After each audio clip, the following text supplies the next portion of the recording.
Good afternoon, everyone. I'm Karen Penner, and next to me is Jahangir Khatak. we're co-directors of the Center for Community and Ethnic Media, and we welcome you here to this very important conference, which we have co-organized with JCRC-NY and Rabbi Bob Kaplan.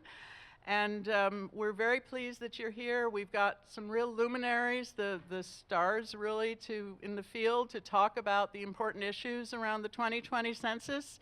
So without further ado, we'll bring on Rabbi Bob. Thank you.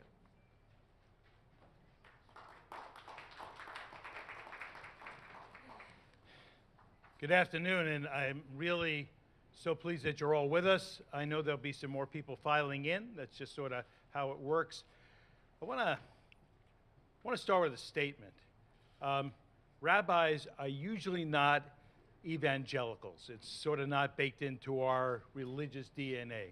However, this is, let's see, my first census that I started organizing around was in 1990. So we've been through a couple of them. And I have, for this particular census, I've become a real evangelical around the census. And the question is, what has motivated me to take all that spiritual energy and throw it into this? So when you have a chance, you don't have to all turn around right now. In career services right now, you look, you see this incredible picture of Albert Einstein.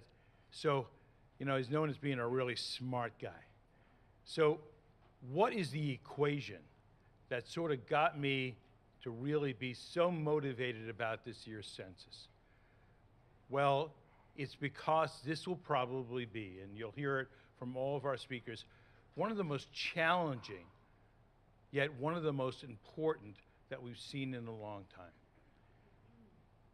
For lots of different reasons, and I'm not going to steal anyone's thunder. However, one of the obligations that each and every one of you have here as community leaders, as journalists, as folks that are involved in making things happen in this incredibly diverse yet complex and complicated city of ours, is to have as much information as possible to make this work. Because if this doesn't work, if we get the wrong numbers, if we get the wrong data, not only here in our city, but nationwide, we're going to have a very skewed view of what we are all about for the next 10 years. And I think that's really what sort of turned me on to becoming so vocal and so passionate and so engaged in this, is that I don't think we can afford, as New Yorkers, as Americans, with a deep-rooted belief in our country and its democracy, to allow us to have the wrong data at this period in our history. We are all about change, and we are in a changing environment consistently. I am a born and raised New Yorker. I know it's almost an anomaly here in New York City nowadays. You know, I was born in Brooklyn, but the Brooklyn that I was born into just doesn't almost exist anymore. It's changed, it's different. And I find that really exciting, but you know, I'm in the lucky position of having to know some of that change, and I'm also in a lucky position to know Joe Salvo. We sort of exchange stories all the time about those changes. But the only way we can make sure our city is good for everybody is to know who everybody is, where they live, what they're about, what their ages are, what their circumstances are, where they're from, and what we need to do to make sure that we have the best quality of life for everyone living in the city and this wonderful nation that we're part of. And that's why I've become so strong about this whole thing. So when we were asked to help put together things, opportunities, initiatives, and we're going to really bake the census into everything that we're going to be doing next year. As we start entering onto a new program year for we sort of run an academic year in the fall of 2019, all of our fellowships, all of our coalitions, all of our stuff will have a patina, a built-in piece of the census to it, because it's all of our responsibility. So when we were asked to do something, I said, you know, no better partner in the world than CUNY, because I'm a graduate of CUNY and I really believe in CUNY big time. No better partner than this particular branch of CUNY, and no better partner than the Center for Community and Ethnic Media. Because for all intents and purposes, whatever that media may look like, whether it's online media or print media or radio or television, the way that the folks that are going to be the hardest to reach in our society will be with the trusting relationships that they have through the ethnic and community media that's out there. So then we need to make sure that each one of us know how to work with that media. That media is the best informed, so that they can tell the folks when they start getting those, those letters in April of 2020, that this is something they need to do and they need to participate in. And I know that our city is taking this very serious as well. So we are honored. Our mayor has appointed someone to really be, as we mentioned before, the czar, the person that's going to make sure that we bring together all the various different pieces in our city. All this complicated, complex, diverse beauty is going to be brought together to make sure it all works right. So in your programs, you should have all the various different bios. I'm very lucky. I'm really bad at reading bios. I'm good at preaching, but I'm not good at reading bios. But I do want to introduce you now to Julie Menin, who's the Director of the Census for the City of New York and Executive Assistant Corporation Counsel for Strategic Advocacy. Julie. Well, thank you so much. Can you hear me okay on this mic?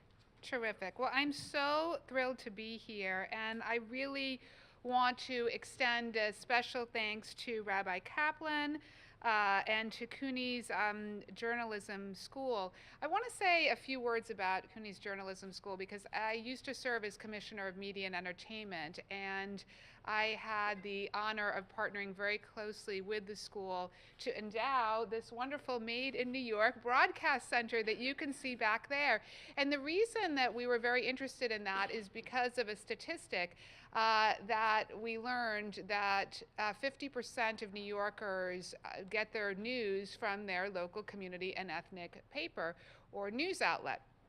And we thought that was really fascinating. And so by endowing that and partnering very closely with the school, we wanted to make sure that all the journalists had the best training possible in terms of new media techniques. So I see Sarah there. I'm very happy to be here, back here again at the school. So I thank you also for all of you for being here. So as you can see, obviously you're going to hear from a number of different people today who are going to speak about the census, but it is not an overstatement to say that there really, in our opinion, is no more important civil rights issue and democratic issue than the census right now. And I'll talk a little bit about why that is so. So again, I know the rabbi introduced me, but for those of you who don't know me, I'm Julie Menin. I'm Director of the Census for New York City, and I also serve as Executive Assistant Corporation Counsel at the New York City Law Department. And so I'm honored today to share with you an overview of New York City's plan to ensure that we are all counted in next year's census. And I'd like to particularly underscore the importance of working with community-based organizations as well as local and community media, all of whom we know are truly the trusted messengers with New York City's many diverse communities. So working with all of you who are here today will be especially critical for us, given, quite frankly, the insidious threat that the census is facing as a result of the White House and Secretary Wilbur Ross's pursuit of fear-mongering and intimidation tactics in the form of the possible inclusion of the citizenship question.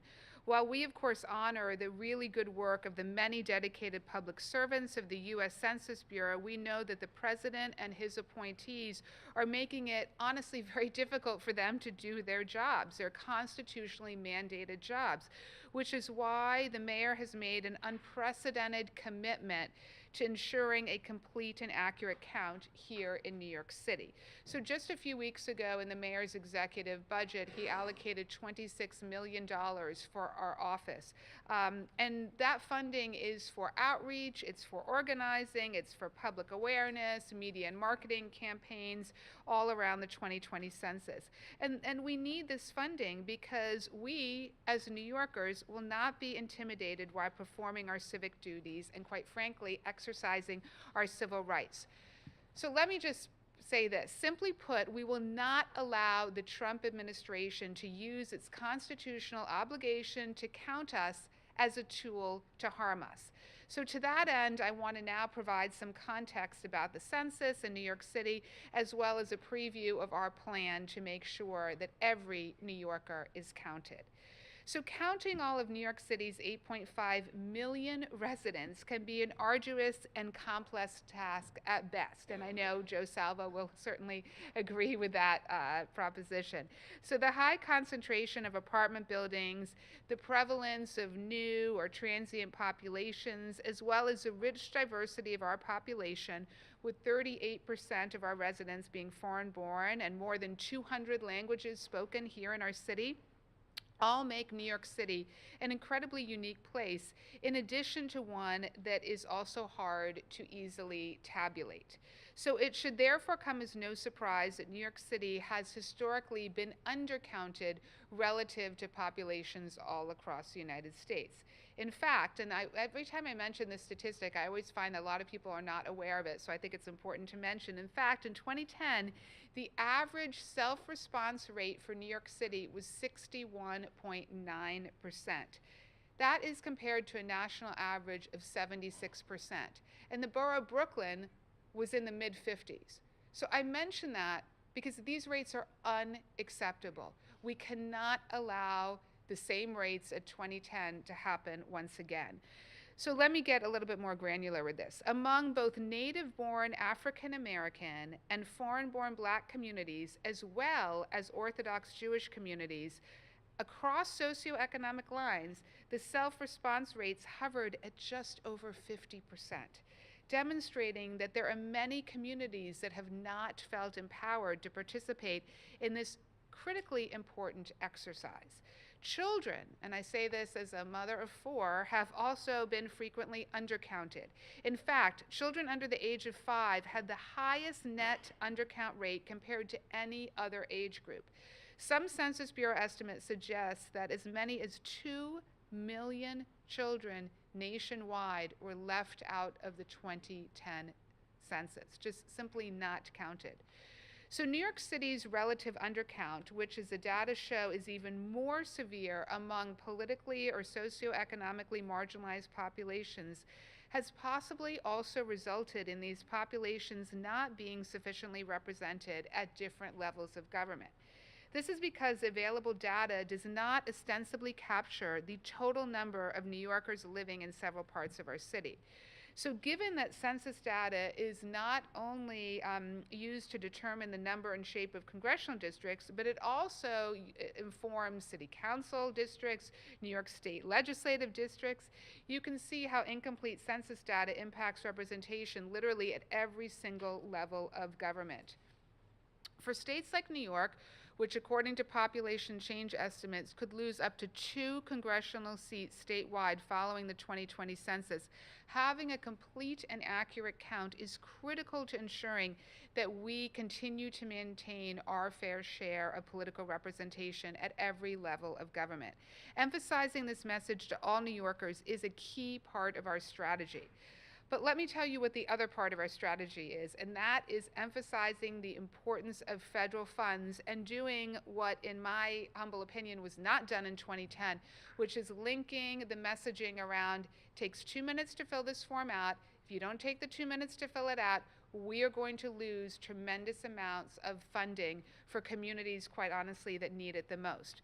So while we know New Yorkers will respond to this message, we also know that we have to underscore this importance, as I mentioned, of federal funds. So literally the dollars and cents that have a direct impact on our lives.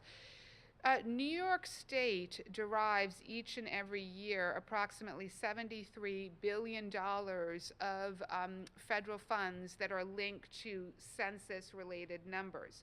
So let me talk a little bit about that funding. So it's everything from partial Title I school funding, it's community development block grants funds, it's funds that are tied to highway planning and construction. It's everything from public housing, Head Start, Medicaid, education, healthcare. I mean, there's almost no program that you all could mention that does not link directly to the census and are making sure that we have a proper count. So an undercount would severely and adversely affect the communities, quite frankly, that need the funding the most. So given all that's at stake, so I talked about the funding piece, I talked about the political representation piece, we are actively preparing to confront some really unprecedented challenges. So the citizenship question, you've all heard about it, there's been so much that's written about it, but as we all know, the mere scepter of the possible inclusion of a citizenship question has already begun to cause fear and the spread of misinformation, rattling communities literally from coast to coast across the country.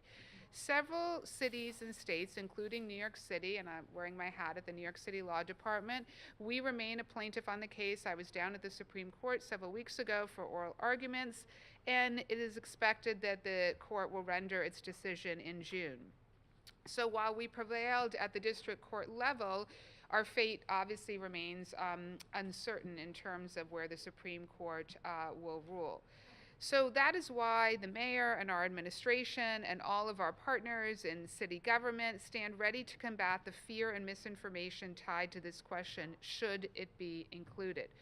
We're also committed to doing all we can to ensure that all New Yorkers participate in the census, despite what we believe is the White House's attempt to cause misinformation, confusion, and fear. So let me talk a little bit about what our plan is. So given the challenges that we face, this is why the mayor has made this unprecedented $26 million commitment. And there are going to be a couple things that we really want to do with that. First of all, we are going to disseminate funding to community groups. We know that community groups are key trusted advocates and advisors within their communities. So we will be launching a grant program, and we will have information in the coming weeks and months about that. And we know that that's going to be an incredibly important facet of our plan. We also are going to create pop-up centers, centers with computers, both housed in community organizations, in public libraries, in houses of worship. So let me talk for a second about that. One of the other challenges we face in the census, but it's also a wonderful opportunity, is the fact that for the first time you can fill the census out online, and I should also mention you can also for the first time fill the census out by phone. So online is an incredible opportunity for us, and it's an incredible opportunity because we are going to be getting real-time data from the Federal Census Bureau each and every day during the self-response period. So that's mid-March to mid-May. So we're in an 8-week sprint during our self-response period to make sure that we get that information out. We are going to be able to tell every single neighborhood in New York, we're going to have this information on our website, how each neighborhood is doing every single day. So let's remember, this is a national competition. We in New York City are in competition with every other municipality, with other states, because we're all fighting for our share of a pie that is set, and we want to make sure that we get our fair share. In addition, our plan includes a marketing and media campaign. So we'll be doing TV ads, radio ads, ads in community and ethnic newspapers, digital ads. So we're very excited about that because we really need to make sure that we are reaching everyone, and we also need to make sure that we're allocating sufficient funds to local and community media, because we know that those local and community media are true and trusted messengers. And so that is where all of you who are in the media come into play. We also believe New York City, quite honestly, can serve as a model for other jurisdictions. Yes, we're in a national competition, but we also think like we are one of the few municipalities who's really ahead of the curve in terms of establishing this Office of the Census, putting in this unprecedented $26 million commitment, and really making sure that we're using best practices across the board. So as I come to the end of my remarks, I once again want to thank Rabbi Kaplan. I want to thank JCRC. They're such an important partner in the work that we are trying to do. I want to thank CUNY's J School, as well as all of you for coming today and for your commitment to hearing about the census, for hopefully helping to partner with us to spread the word about the census. It's honestly not an overstatement to say that filling out the census next year is probably the most important thing you can do, both to exercise your democratic and civil rights, but also to help to protect the interests of New York City. Thank you. So, Julie, I really want to thank you for your remarks. We're going to have a little time for some Q&A. I've been assured by Julie that she used to chair a community board, so no question is too tough. No, Having bring done it a on. community board, you can answer anything. So, Yes. gentleman there, yeah. Please introduce yourself, because one of the most important things that want to happen today is you have a lot of great people in this room. You got to know somebody else who's now a partner in building a better New York. Good afternoon. Hello. My name Indrajit Saluja. I'm editor of the Indian Panorama, a weekly English language newspaper since 2006. My apologies for getting a little late. I missed a bit part of your speech, but whatever I could hear, I could definitely make out what you are aiming at. Making New York count. I was part of 2010 census as a volunteer. One of the difficulties that we faced, and I would like to share this, everyone here, we went to, say, some families. Now the families would simply, not entertain us. It happened most in the case of those who are illegally here. And despite repeated attempts, we were told by our supervisors, go again, go again. We found that some families were absolutely unwilling to come up with any information. And they remained, I'm sure, uncounted in 2010 census. And I believe there would be, as you were saying just now about the children, 2 million countrywide who were not counted. I believe there would probably be, if not millions, quite a few hundred thousands who were left uncounted in 2010. My question is, what are we going to see to it that those people are also counted? What is the mechanism that can make them be counted in 2020 census? No, it's a great question. So the city of New York did not do this kind of outreach effort in 2010. So this is a new function for the city government, and I think it's very important because and I chaired Community Board 1 in Lower Manhattan during 2010, so I remember very well what the messaging was. The messaging came from the Federal Census Bureau, and the messaging was to every New Yorker, whether you're undocumented or not, it's in the Constitution, it's the law, it's your civic duty, fill it out. That's why New York City had a 61.9% response rate. The messaging was never about, did you know, if you don't take the 2 minutes to fill this out, you could lose funding for your local public school, which for parents, they need to know that information. If you're a senior, did you know that if you don't fill the census out, we could lose funding for your senior center? If your child is using Head Start funds, did you know that you could lose Head Start funding? We have to make this about the funding so people understand what this is about and what's at stake by not filling the census out.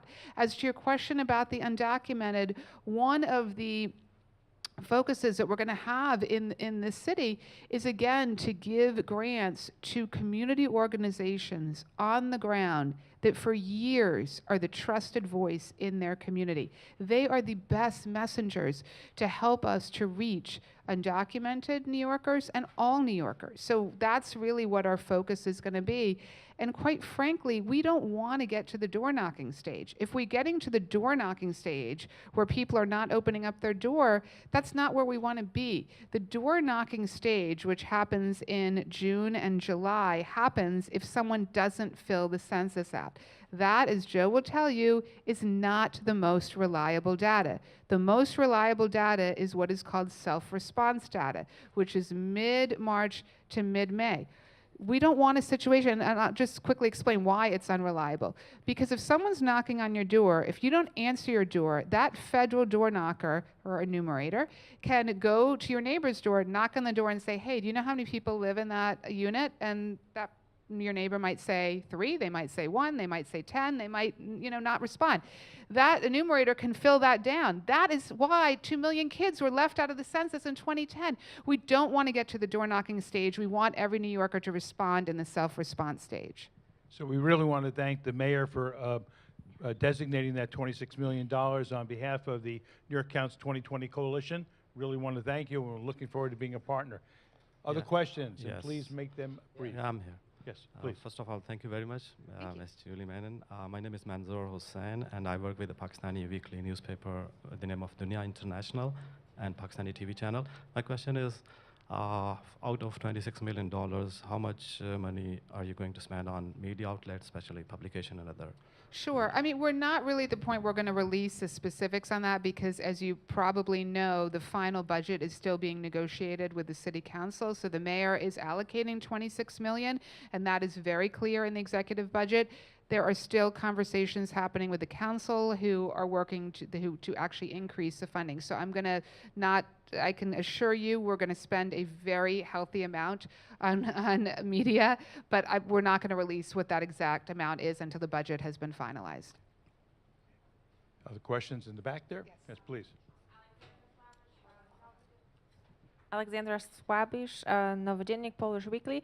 In order to be considered as a vendor for ads out of this 26 million, what do we need to do? How do we get on your list? Sure. So first of all, I want to just identify Amit Baga, who's our deputy director and is running communications and that, so he'd be happy to take your information.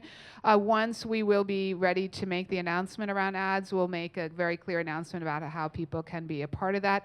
I will also add, and I don't know who's here from the Federal Census Bureau, I'm sorry, I don't see, but the folks, hi Jolie, good to see you. So from the Federal Census Bureau, they have an $800 million contract, $800 million nationwide with Young and Rubicam. So you should also speak to them because I know that they're very interested in New York City and making sure that that they get the message out. So you should also talk to Jolie and and Lisa. Okay, great. Hi, Director Julie Menin. My name is Kaushik Ahmed. I publish a weekly Bengali newspaper for last 29 years for the Bangladeshi community. Yes.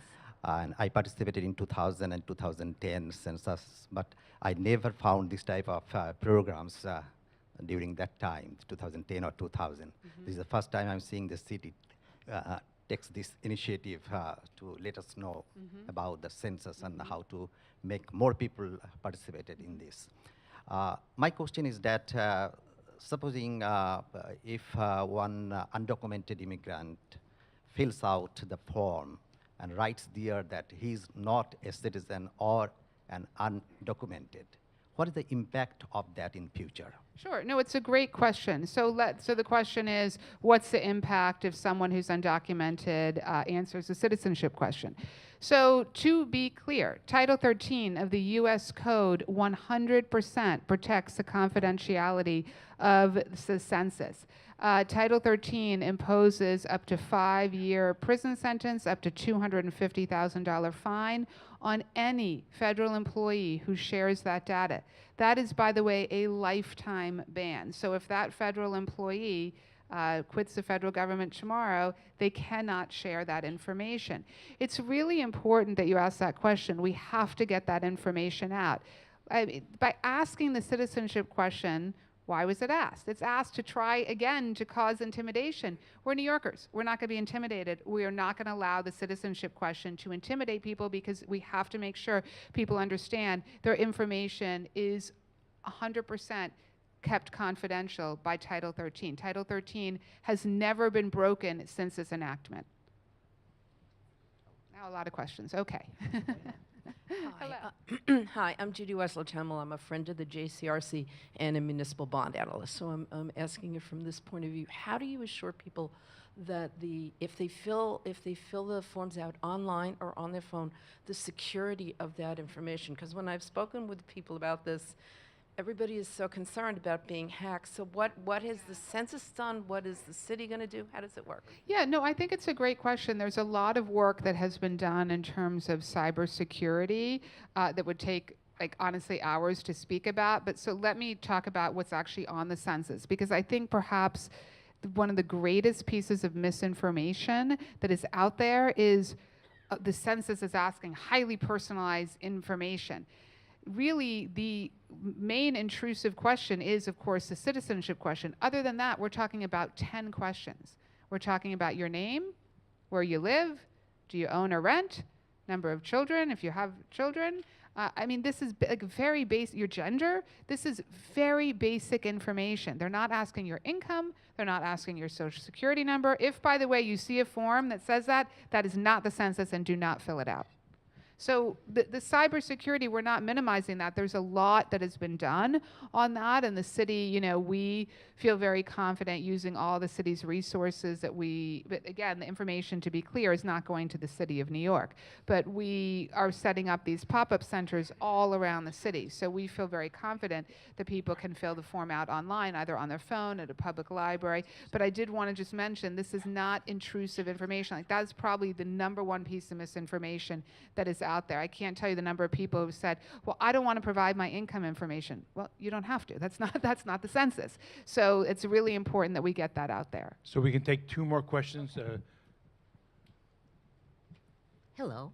Oh. My name is Gloria Benfield. I am a not-for-profit foundation in the High Bridge area in the Bronx, as well as the New York State membership chair of the NACP. So I'm here as a person that was a 2010, as they say, partner with the Census Bureau, and I was told that's not going to happen this year under the new administration. My question is, in the High Bridge area, it is a very impoverished area that is always being elected. Will the city, and I am willing with other organizations to try to reach out to all of our citizens, but we do need more help in the outreach and the education of filling out the census. Absolutely, and that's why we are committed to giving out grants to organizations throughout the city. So we, to be clear, 100% want to partner with organizations. So that is part of our whole outreach plan. We're going to give grants directly to community organizations to both create these pop-up centers with computers to help to do outreach within the community and to really serve as that trusted voice to assure people that A, their information is safe and secure, but B, like, this is so important and why they need to fill it out. Hello, Gabriela Alchis with Impacto Latin News. It was said that the potential question about U.S. citizenship will likely be dismissed as an effort to make the census count more accurate. What step is the census office taking now, and how likely it will be eliminated these days? So your question, I just want to make sure I understand it, is how likely is it that the citizenship question will be eliminated from the form? So the City of New York, we are plaintiff on the lawsuit, on the citizenship lawsuit, along with the Attorney General's office, other cities, and other states. We won our case at the district court level. Our case was then appealed by the Department of Justice directly to the Supreme Court. We had oral arguments a couple weeks ago at the Supreme Court. The Supreme Court is now deciding it. They're expected to render an opinion in June. They have to render an opinion in June, and the reason why is to meet the Federal Census Bureau's printing deadline. So we don't know whether the question will be on or off. But whether it's on or off, we are going to organize and make sure that every New Yorker is counted. If we lose the case, we don't want a situation where what was intended by asking the question occurs, which is an attempt to try to spread misinformation and scare people. We're not going to allow that to happen. We're going to really focus on Title 13, which absolutely protects people's information and the confidentiality of the census. I want to thank Julie. Unfortunately, we're going to have to move on now. I'm sorry. Thank you so much. But Julie will be around just a little bit, and Yes. we're going to take a deeper dive. And I really want to thank Julie. Thank you so much for giving us that incredible overview, and of course, the role that the city will play in this process. I'd now like to introduce to you Lisa Moore. She's the Assistant Regional Census Manager for the New York Regional Census Center of the U.S. Census Bureau.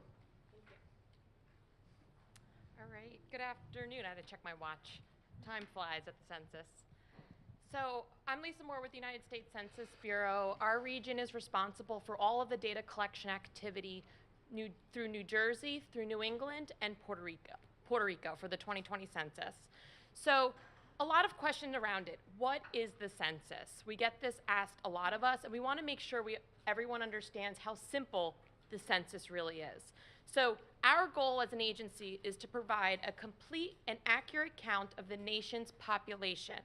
So we're doing a population count by counting everyone once, only once, and in the correct location. We get one chance every 10 years to get this right. So I'm going to go through just general overview of the job opportunities, and then the fact that the census is safe, easy, and important. So that tagline is really what we want messaged out to the communities. It's going to be really effective for the 2020 census. So our job opportunity that I'll first go through. To be successful at the census, I think we heard some local partners here, and we definitely want to engage with you for the 2020 census, is we need to hire locally. We need to hire within the tracts of hard-to-count communities. We need to hire in those neighborhoods that are historically undercounted. We need to find ways of motivating those hard-to-count communities. So hiring locally is of our utmost importance. So there's a lot of job opportunities that come with the 2020 census, and we have a large undertaking of enumerating our census takers in the field. New York City will have 13 area census offices opened, which will be managing all of our field operations in the field. So those offices will be managing the door-to-door enumeration if a household did not self-respond. Of that, we are going to be recruiting within New York City over 40,000 applicants to conduct the census in New York City. So it's a large applicant pool that we're currently working to recruit. We're working with CUNY directly with some of the outreach there, hosting job fairs, and definitely focusing our efforts on increasing our applicant pool for the jobs. These are part-time, flexible positions paying at $25 per hour throughout New York City. So that's something we want to definitely highlight here. We do need help within the local communities to make sure people are applying. In order to apply for our census jobs, it's at 2020census.gov/jobs. So that's our first key pitch for that, for 2020 census, is the jobs. We're going to need to count more than 330 million residents of the United States throughout our nation. That's over 140 million housing units to be conducted. So in order to be successful, we need each of our outlets here to be that trusted voice. You sharing the message within that local community is going to go a lot farther than a census employee will. So we know that, and you are the trusted voices, and we're looking to you to get insights, provide feedback to us at the Census Bureau, and how we can work together to make sure every single community is counted correctly for that. So we want to highlight it's safe, easy, and important. So that's the tagline that we want to make sure is transferred across all of our outlets. So our goal and legal obligation is to protect every piece of data collected under Title 13 that you heard earlier. It's a federal law. As an agency, we cannot share any piece of personally identifiable information with any other federal, state, or local law enforcement agencies or any other agencies and private organizations. So every piece of data we collect is strictly confidential and can only be used for statistical purposes. We're publishing at an aggregate level. We're never identifying an individual. So we need to make sure we're emphasizing the safe, that it's safe for them to participate for that. We do not ask. So it's important to understand what we're not asking. So I think that was mentioned by Julie. We're not asking about Social Security. We're not asking about credit card information. We're not asking about donations. So it's very important that that is heard so people are aware of that. We know with every census, scams do come through, so we want to make sure everyone's aware of what we're not asking. We are asking for basic information on each household housing unit. So it's safe. By law, we can't share that information. It's easy. There's 4 ways in which people can respond to the 2020 census. Online and over the phone for the very first time. And then also in one of our mailings, you will receive a paper questionnaire. So paper is still on the table. So we want to make sure people are aware of that it's online, over the phone, by paper as well. And then the last opportunity is when we're actually doing that census taking, going door to door to households that have not responded to the census. So we also have 12 non-English languages supported online and over the phone. So you're going to be able to turn the questionnaire into one of the 12 languages and complete the census questionnaire in that language. Over the phone, you will also be able to call a specific phone number for the language in which you would like to conduct the 2020 census. So that's a great new for 2020. In addition to that, we will have 59 languages that are supported with video as well as print to accompany the 2020 census questionnaire. So it's safe and it's easy to participate.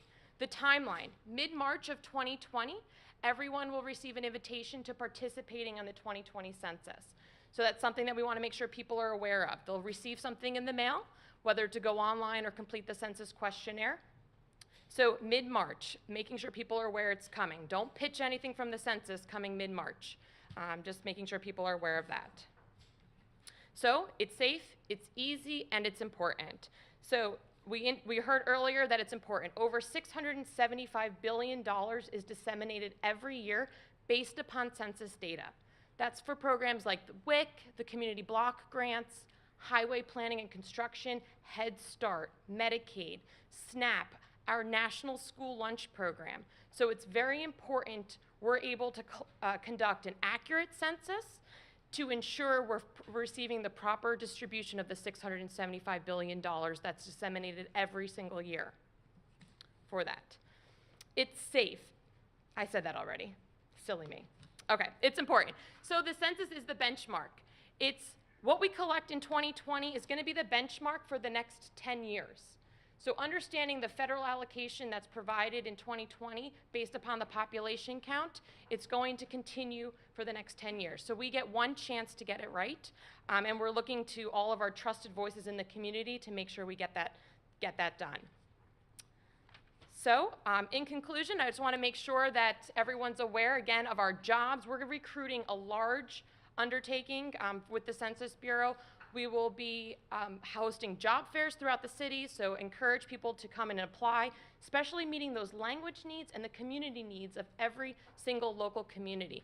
So 2020census.gov/jobs to apply for our census field positions, and then really reiterating that it's safe to the communities. It's safe, it's easy to complete, and it's important to them. So highlighting that for any conversation from here until 2020 and the summer of 2020, make sure that you're saying those messages.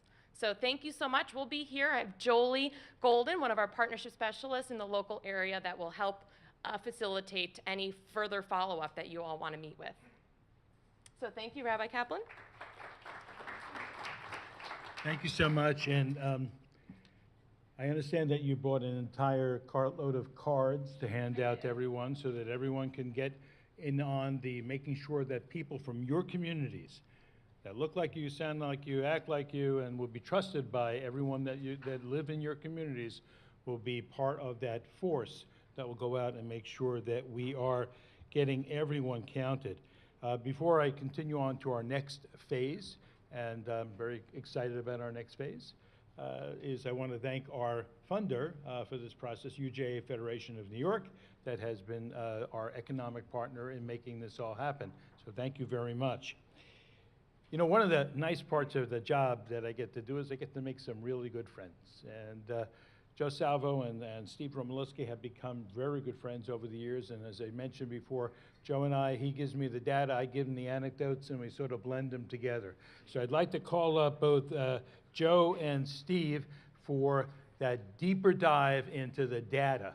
And remember, what was just told to you is that this will be a baseline piece of data that you're going to have to use for the next 10 years. So if we don't get it right, it's going to be wrong. Please. Okay. Yeah, I'll use the mic. Everybody can hear me, right? Okay. You heard a lot over the past few minutes about what the census is about. My goal, and if I may, oh yeah, I could use that, right? Here, could you? My goal, and I think I speak for my friend Steve here, is that we want to drill down for you. We want to give you the background for some of the statements you've heard. You've heard that getting people to respond on their own is important. Okay? Yeah, geez. So many screens. I don't know what to do. Can I cope? Okay, yeah. Do this. Okay. There it is. I'd like to communicate with you about why self-response matters. In other words, what's the big deal about people responding on their own? Well, one second. Sure. I can just go on. That's okay.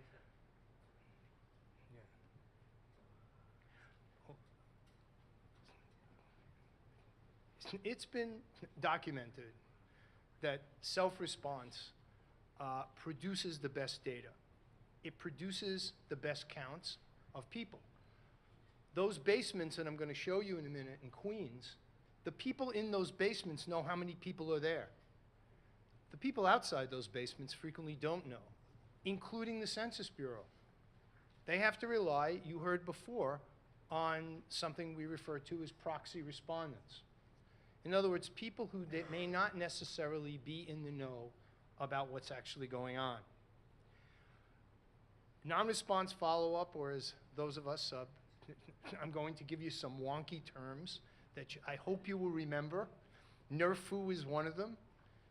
Non-response follow-up introduces problems with data quality. There is documented evidence that that's the case.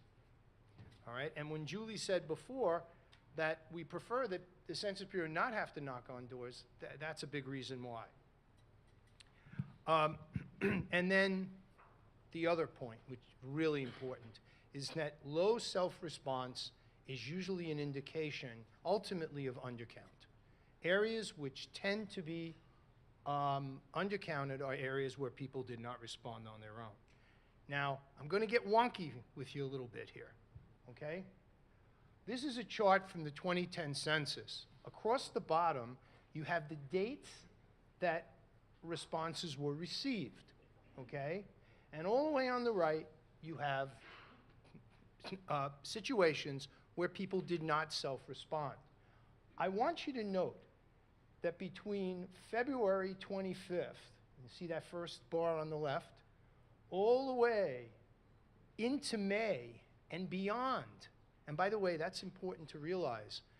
If for some reason you don't, you put aside the questionnaire or the invitation letter and all the other mail you get, and you decide somehow in third or fourth week of May that, I forgot about this census stuff, I just saw this commercial, you can still call the Bureau and self-respond. You can still mail a questionnaire back that you received. There's really no limit on when you can self-respond. What this shows is it doesn't even matter when you self-respond in the census. The data is uniformly accurate in the form of correct responses, All the way on the right, you see how it diminishes, okay? How the number of what we call correct enumerations diminishes after a certain point in time where people essentially failed to respond on their own. Now, some of you may have seen this map. This map is all over. I've used it many times. It is an example of why you do not want to have the Census Bureau go out and knock on everybody's door. Because by definition, that operation leads to error. There are more errors involved in non-response follow-up than in self-response. It's rather basic. This is one of the errors that occurred in 2010. You'll notice in Northwest Queens, oh God, I know this is going to be rough here. Let's see. Does it work? Yes, look at this. Everybody see this? My thing moving around? Okay. Over here in Northwest Queens, all right, and in the southern Brooklyn tier, starting in Bay Ridge, Dyker Heights, going across Gravesend, down even into Manhattan Beach, Homecrest, there were massive increases in the number of vacant housing units.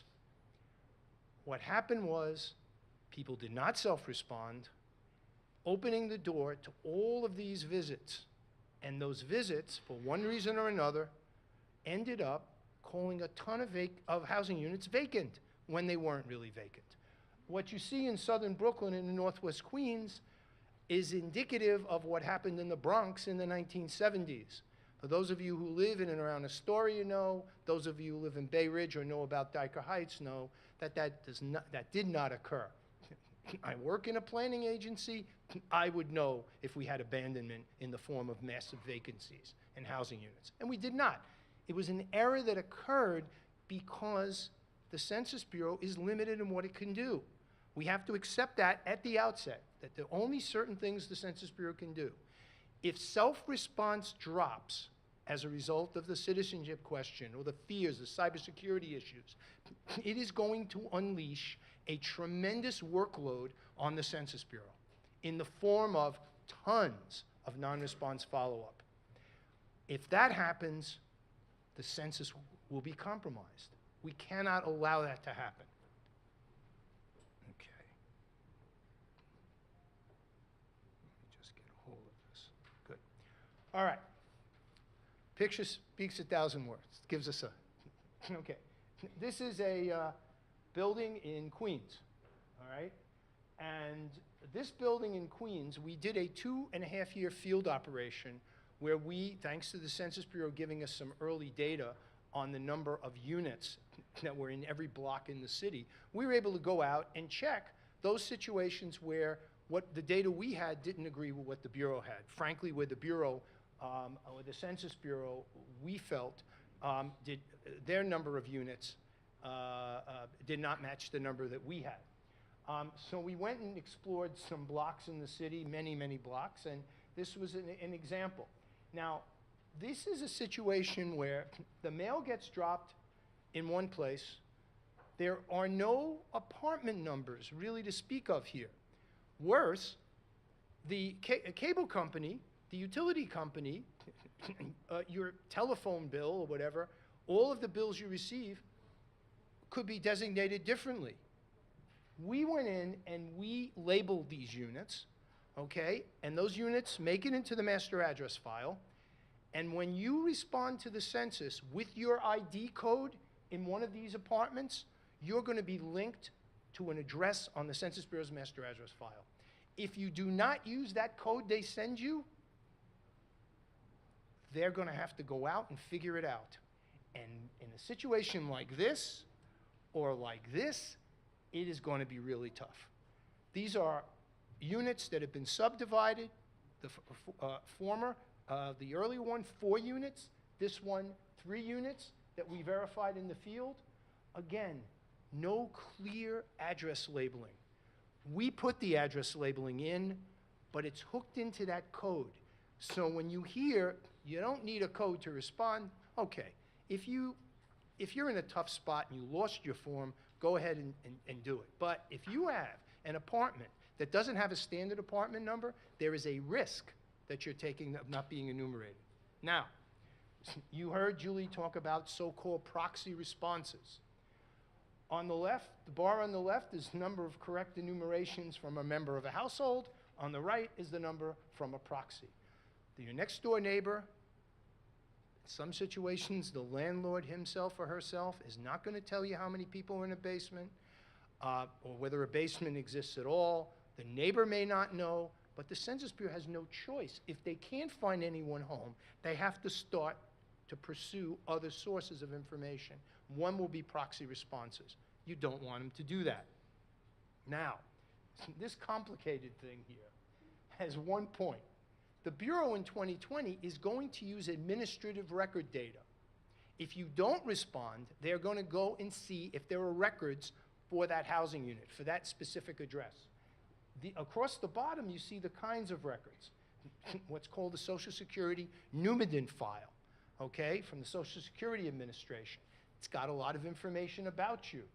Information from various federal sources, from HUD, TANF, Temporary Assistance for Needy Families, Medicare Part B, and then a series of commercial files. All of these will be used in tandem to try to figure out who you are. Because if you don't respond, this is what's going to happen if they can find your address in these records. Now, the important point here, the blue bar is the Hispanic population, the red bar is non-Hispanic. Look at what we call in demography the coverage of the population in the records for Hispanics. Almost 30% of New York City's population is Hispanic. There is a sizable number of undocumented immigrants who are Hispanic. They are not in the record systems the way non-Hispanics are, okay? So we may end up with poor data. We may end up with linkages to records that frankly may not accurately describe who you are, if at all. My guess is a lot of people are not part of these federal and commercial record systems. The commercial data on the right gives you a good view of this. Those different files from Experian, from Targus, these various commercial data files that exist. Also notice, to the credit of the Census Bureau, they will use your previous census records. In other words, if you answered in 2010, they will go back and try to match and see, because several variables, they can calculate age, they can look at race and Hispanic origin. When all else fails, they will resort to statistical imputation, which is what we call substitution. Everybody in the household, the households that don't respond, gets created using data from a statistical algorithm. In other words, what they do is identify this household as existing. In other words, that's a legitimate address. And what they do is they put people in that household, depending upon proxies or whatever, or if they don't have proxies, they will just take another household in the neighborhood and they will create, as part of a model, a profile for the missing household, okay? In 2010, the substitution rate nationwide was 1.9%. It was 3% in New York City. It was 4% in Brooklyn. And we identified tracts in the city with greater than 6% substitution, all right?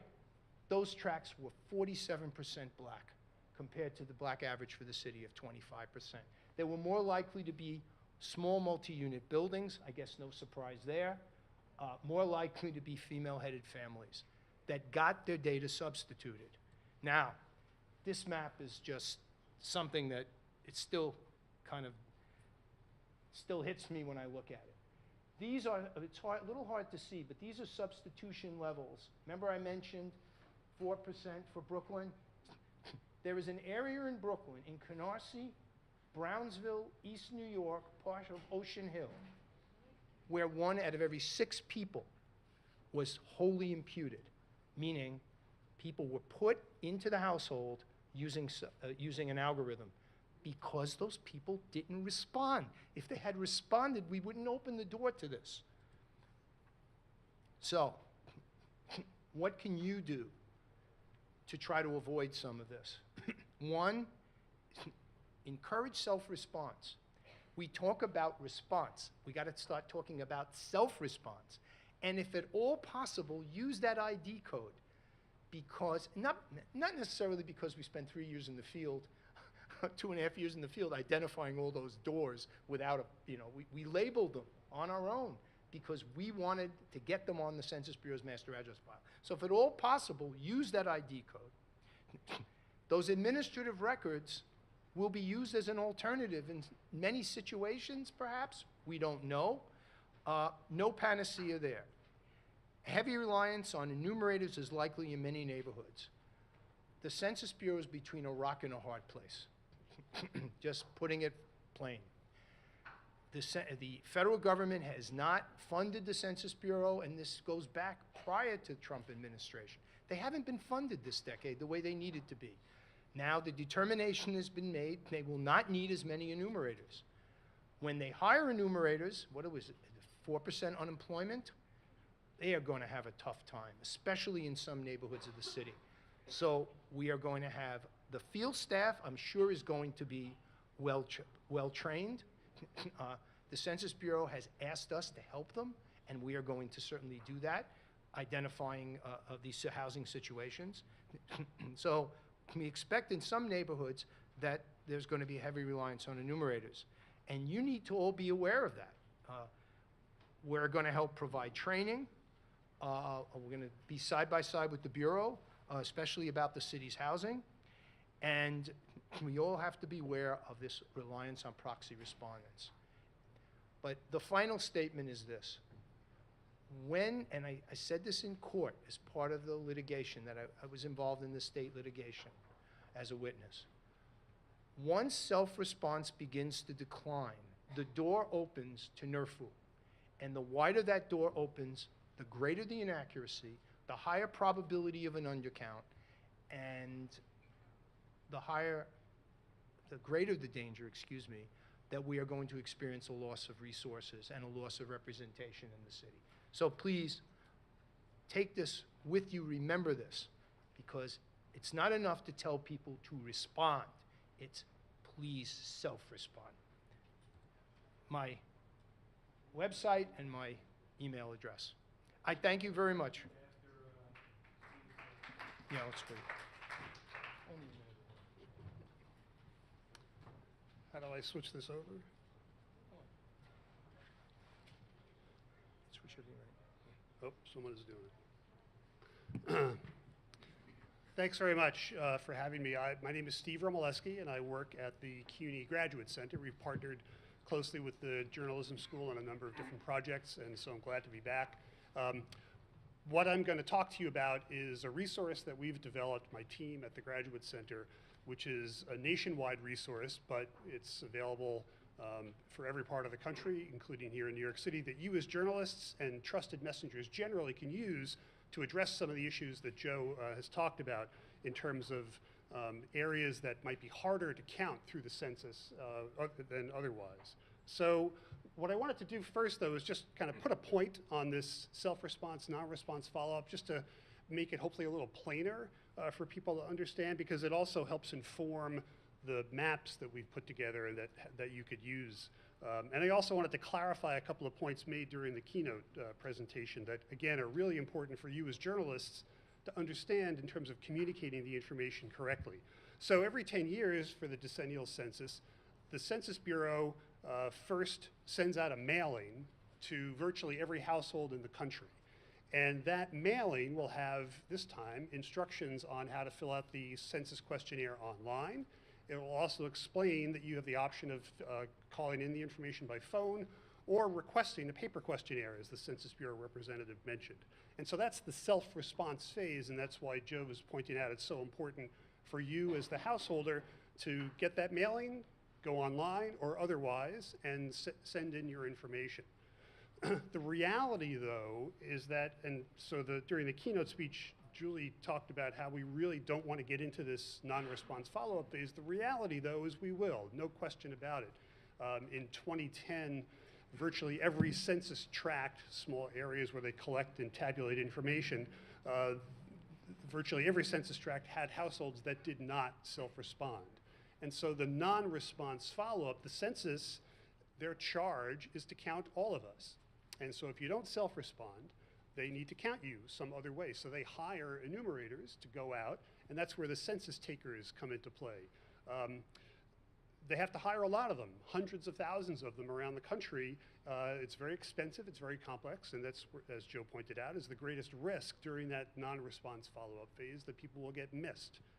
Now, I also wanted to make it really clear that when you say that New York City had, let's say, a 60-something% self-response rate in 2010, that doesn't mean that 40% of the population did not get counted.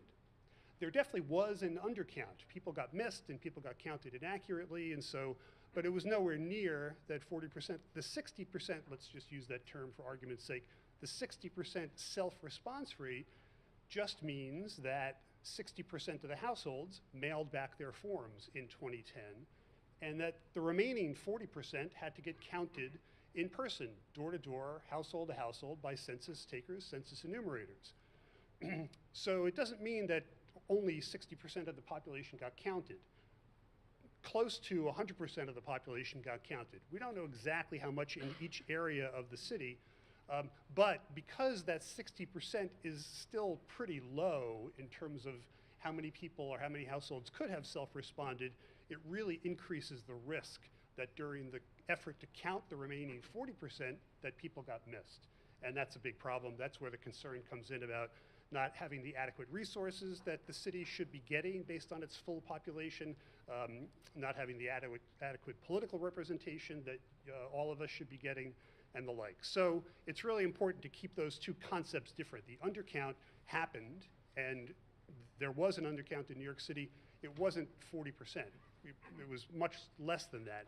But the 60% self-response rate meant that there was a lot of effort to try to count the remaining 40%, and during that phase, people got missed, and Joe talked about the implications of that. So what we have done in coalition with civil rights organizations around the country is develop an online map that you can use to zoom into any area of your neighborhood down to the census tract level, so the URL is up there. And I have a bunch of slides that talk about examples about how to use this. I'm not going to go through each one. Hopefully this will be online so you can access this afterwards and explore it on your own. But basically we give you the ability to search by state or county or congressional district or state legislative district, zoom into the locations of those areas. We provide detailed information on the left-hand panel for any area that you're looking at. In this case, we're looking at Queens, excuse me, and the areas that are highlighted on the map are census tracts, which are statistical areas that the Census Bureau uses to collect information and then aggregate the data up and publish information. And they don't really correspond to neighborhoods. They're smaller than that, but and you don't know what tract you live in. I don't know what tract I live in, but it's a useful way of displaying the information. For each tract, and there are about 72,000 of them nationwide, about 2,000 in New York City, we show the share of households that mailed back their forms in 2010, so the self-response rate in 2010. And so you can see in this one, only 60% of the households mailed back their forms. That's shaded on the map dark red. Any tract where 73% or less or fewer households mailed back their forms in 2010, those are the worst self-response rates nationwide. We're considering those tracts to be the hardest to count, and kind of a proxy of how it's going to be hard to count them in 2010, because that's where the most effort had to be done to count people in person, door to door. We also provide a whole wealth of other information, not just the 2010 mail return rate about each tract. We also give you the ability to show library locations on the map, which are going to be really important as resources, community resources that provide free public Wi-Fi for households that don't have good internet access. And then we also show information on, we show information on internet access by tract, so you can see the share of households that don't have good internet access or don't have any internet access at home, which will be a big challenge because the 2020 census will be digital. And also we show more recent population estimates through 2017 of populations at risk of being undercounted. So kids under 5, people of color, renters, people that don't speak English well or not their first language, people with low incomes, immigrants, recent and otherwise, and the like. And so you can access detailed information about each of these characteristics.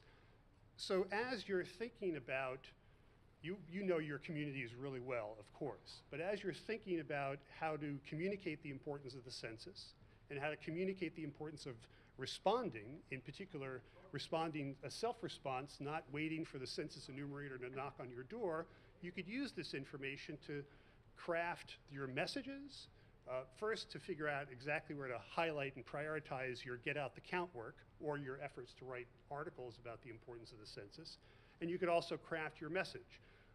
So this shows concentration of single parents with children.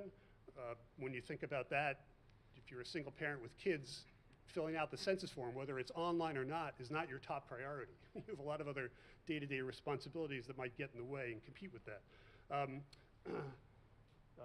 People who are foreign born, especially concerned about the citizenship question and otherwise, people with limited English proficiency, and so you can access all of this information and use that again to craft your message and to understand where to really focus your work.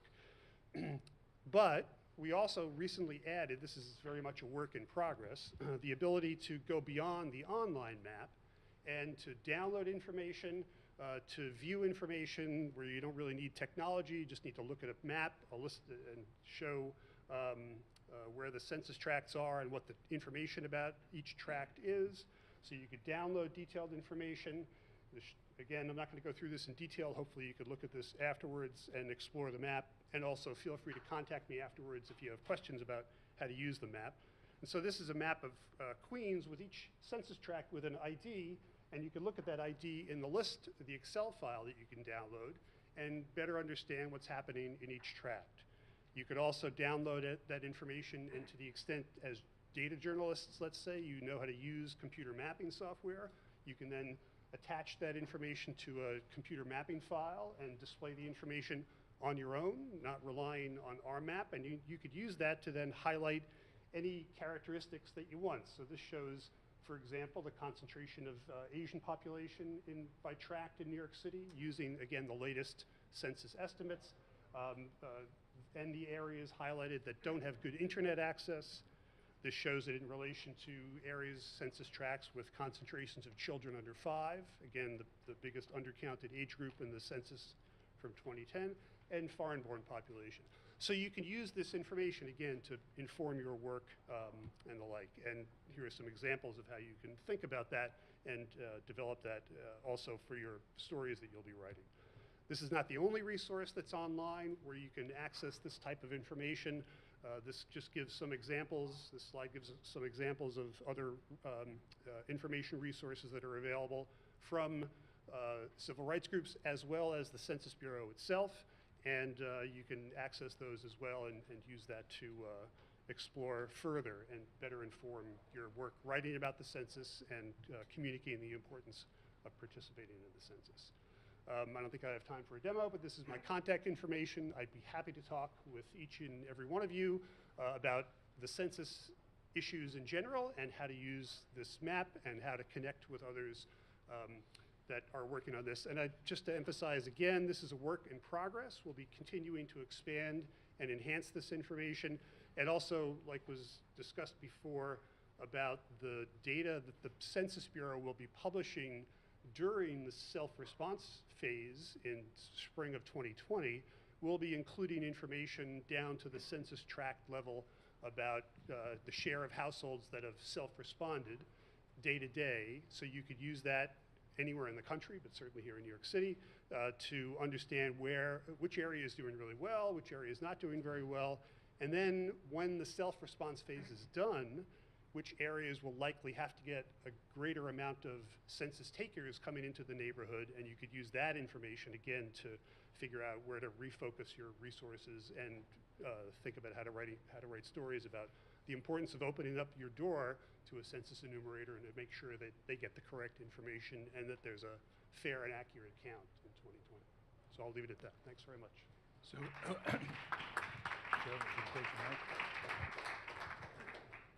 So these two people are extreme treasures in our New York.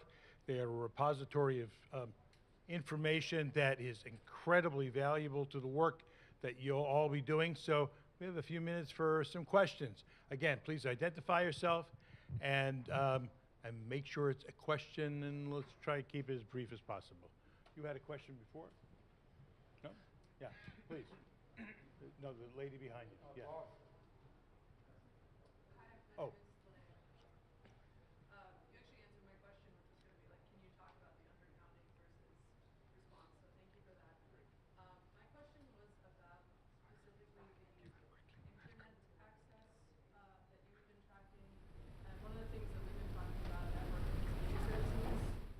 Is the idea of people having access via mobile. So I'm wondering, to what extent is internet access or data plans tracked?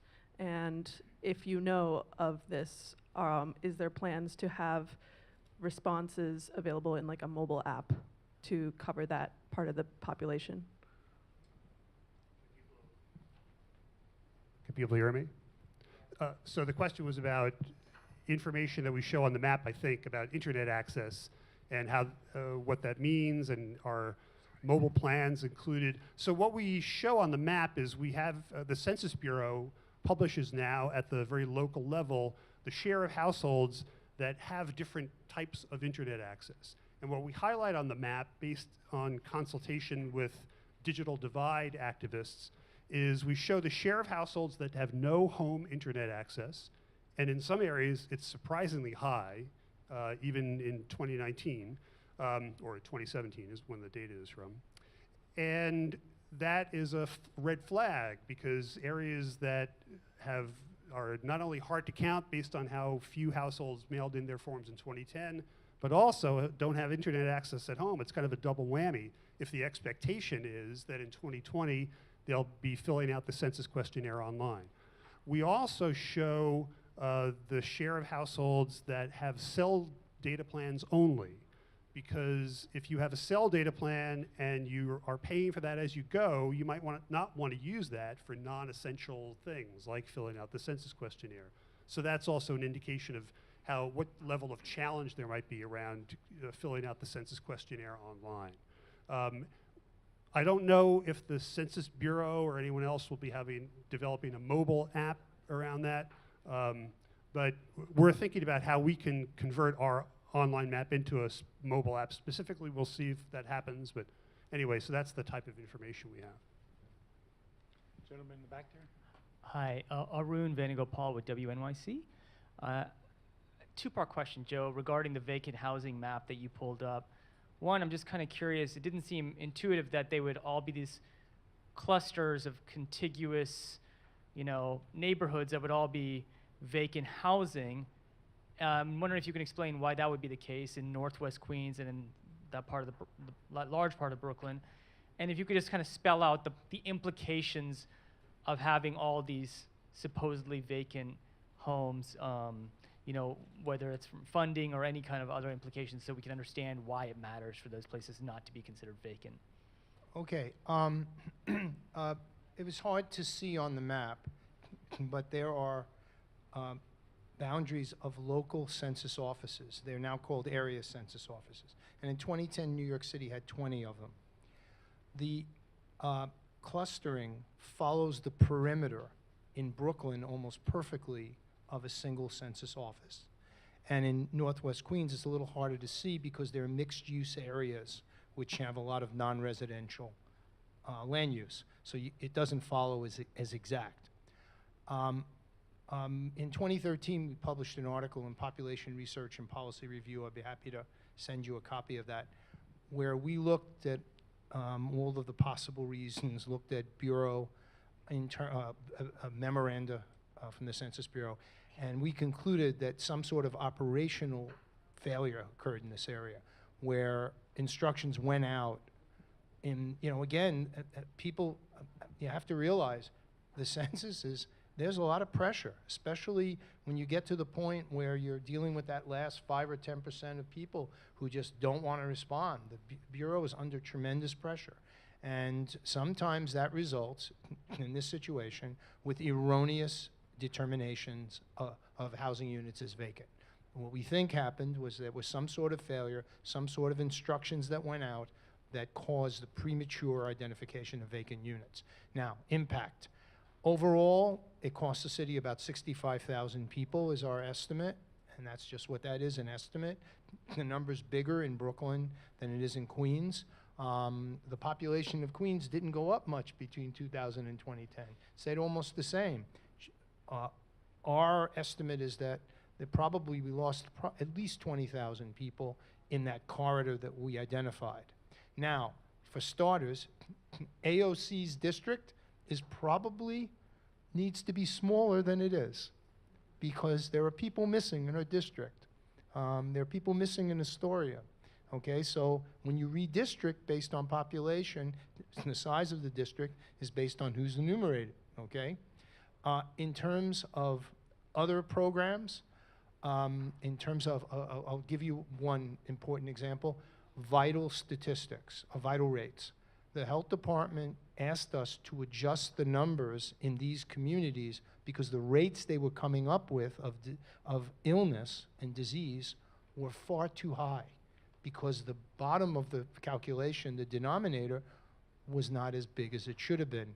So you end up, perhaps without consultation, declaring an emergency when in fact there is no emergency. But because you've shortchanged the bottom of the calculation, the denominator, you end up with a crazy high rate. So that is a good illustration about a compromise, the health department's ability to identify public health problems. Think about today with the measles outbreak, for example. You want to get a rate, you need a denominator for that rate. So I think that probably gets at what you were talking about. 20,000 difference can create such a huge difference on the denominator that you can have a major shift in the whatever epidemic or illness rate? When it occurs in a handful of, remember, it's very concentrated, okay? So when it occurs in certain age groups, like children, okay, in a concentrated way in a particular neighborhood. We're talking mostly about Astoria here, and probably a cluster of 20 or 30 tracts. And a short change in a single age group is disproportionately affected. Sure it can. Thank you. Yes. Can you give her the mic? Thank you. Elizabeth Rose, formerly with New York City Department of Education. 2 questions. We've heard a lot about 61.9% was our citywide self-reported rate. What's a good self-reported rate? What do either good, high self-reporting pockets of the city achieve or other large urban areas? And then second question, what if you live in one of those unlabeled units? You're not going to get a piece of mail. How do you respond? How do you get a code? So as far as good self-response rates, I don't think in New York City, but in other parts of the country, there are census tracts where close to 100% of the households mailed back their forms. In New York City, interestingly, in Upper Manhattan, in Inwood and Washington Heights, which are immigrant-heavy communities, renters, people with English challenges, let's say, low incomes relatively, it's an area where you would expect, based on the statistics, where there would be very low self-response rates. But areas had 75, 80%, 80% or more self-response rates. So and that we think, based on what people say who were involved in the 2010 census, that there was a really aggressive effort by trusted messengers to get the word out that it's so important to self-respond to the census. So easily you can get much higher self-response rates.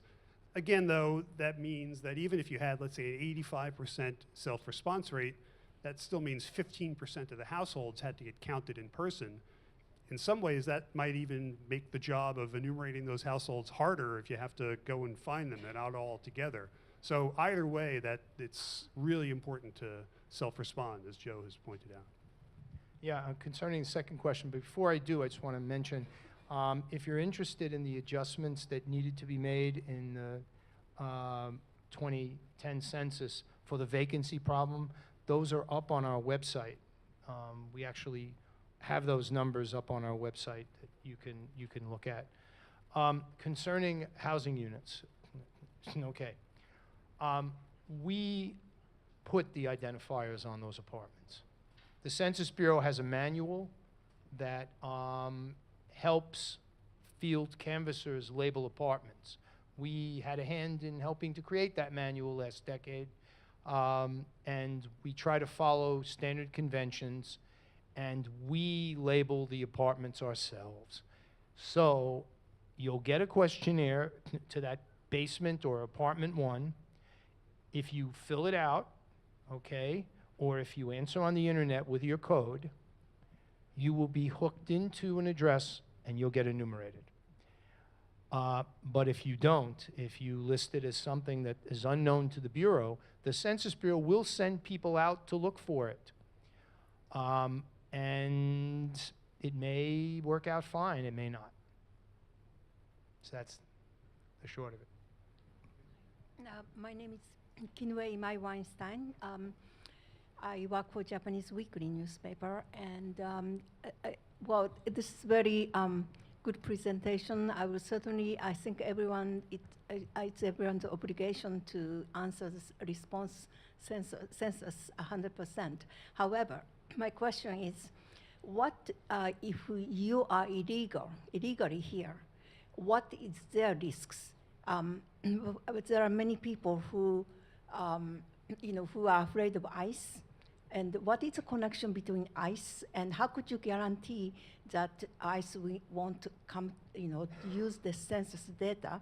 And second, also, there is additional question which is in a dispute at the court. I believe it's coming this month. How these, there must be some meaning to adding this question of citizenship. So how do you convince those who are concerned?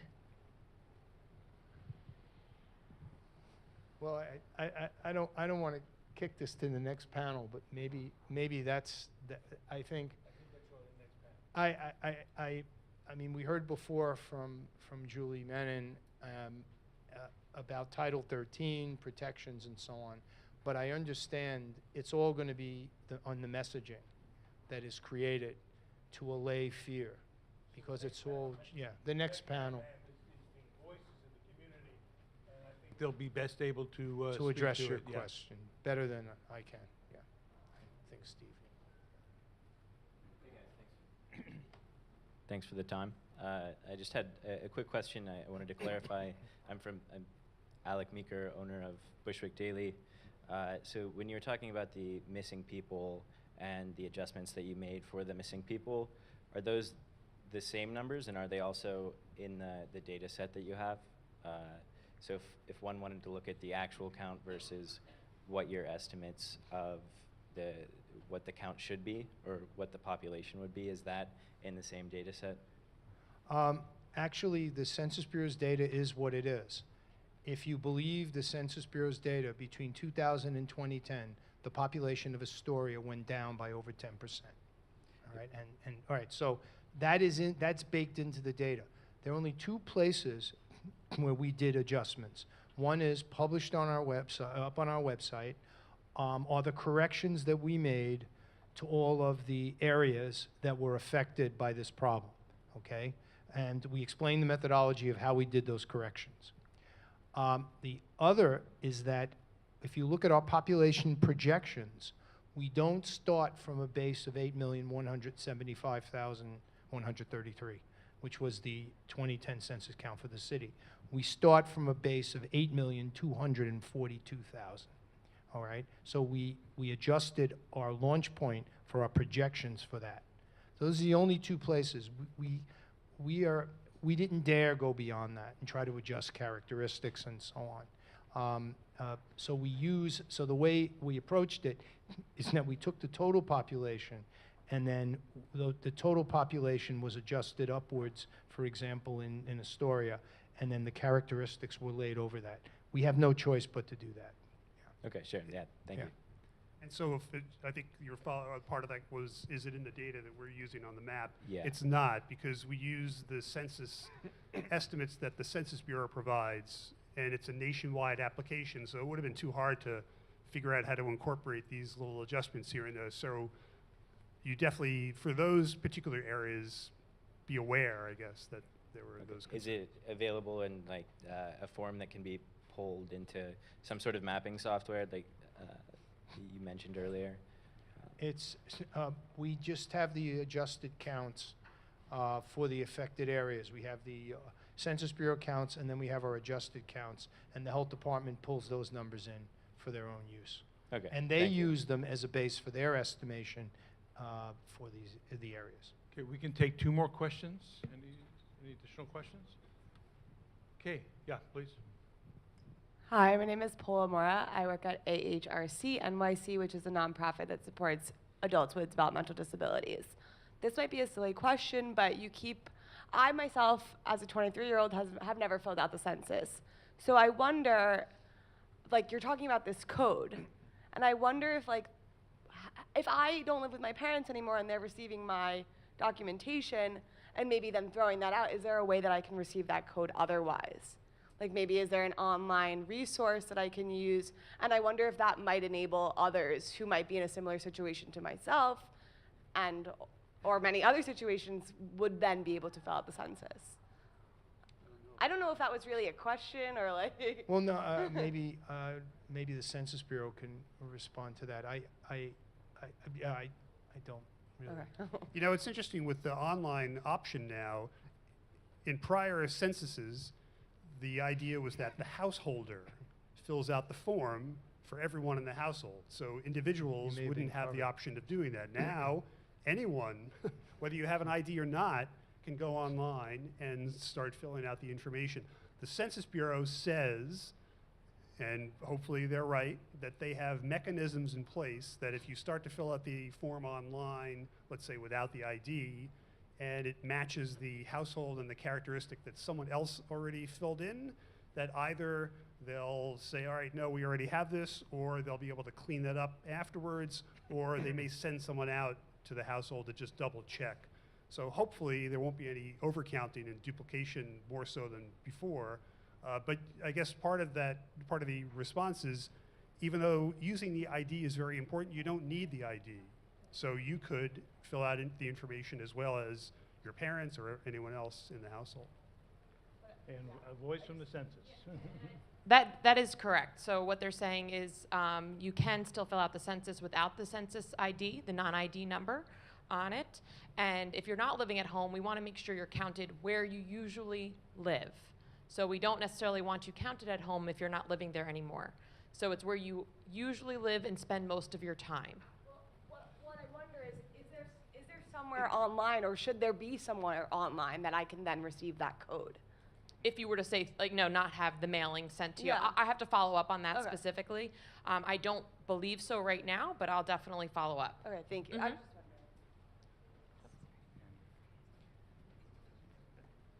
Thank you very much. My question is with Mr. Stephen.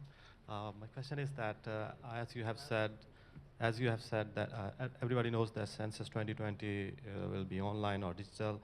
How many Americans has internet access first? And second, as you said, that the census will send enumerators at the end. Why don't you send earlier? Because in 2010 there were low response. Yeah, those are good questions. Those are good questions. Number one, how many households have internet access? I don't remember what the exact number is, but when you look at the online map that I talked about, you'll see that it's very uneven in many places. So some areas, 90+% of the households have internet access. In other areas, 50 or 60% have internet access. So it really depends on the locality, on the individual census tracts. Why does the Census Bureau not send people out door to door to begin with? I think it's mainly a cost issue, that the sending out mailings is much more efficient, and we'll see how that works. But I think the main reason is cost and ensuring that as many households have the opportunity to get that mailing and respond by the mailing. Yeah, and I just want to add something, it's important here. The determination on which households are going to get paper at the outset and which are going to get requests to go to the internet it's more complicated than simply looking at internet penetration. The Census Bureau is going to use responses. How many of you know what the American Community Survey is? Okay? The Census Bureau is going to use data on the propensity of people in a geographic location to respond to the how they respond to the American Community Survey as another major factor as to whether they should send paper or they should send a request to respond via the internet. So it's actually, and also the population 65 and over is going to be in this formula that they're going to use. So it goes beyond that. Interestingly, they're not going to use data from the ACS. They're going to use FCC data to make the decision on internet access. We are going to use the data though from the ACS as a means of making kind of looking at for our outreach purposes and so on. So I want to thank Joe and Steve for an incredible presentation. They'll be around for you to ask additional questions, but they're also available. You have their contact information for as you begin to prepare how you're going to meet this challenge. We're going to be moving now into our Voices from the Community, but before we do that, I want to just introduce two people. One will be our panelist, and that's Reverend Gil Monrose. He is the person to speak to if you're from Brooklyn and you want to get involved in the Complete Count Committee in Brooklyn. You speak to Reverend Monrose. And Susan Tannenbaum from Queens. Susan, stand up, just wave hi. If you want to get involved in the Complete Count Committee in Queens, Susie's the person to go to. I don't know if we have any folks from the Complete Count Committee in the Bronx and Manhattan here. Staten Island has not formed one as yet. However, if you want that information, you can certainly reach out to the borough presidents in any of those boroughs, and they can get you that connectivity. So I'd like now to join us up on the stage here, Zuma Arzu Brown, Pastor Monrose. Standing in, pinch hitting for Mohammed Razvi is Mashal Butt from Copo, Jorge Vasquez, and John Park. If you can join me up here on the stage, and we're going to hear you, we're going to hear the voices from the community.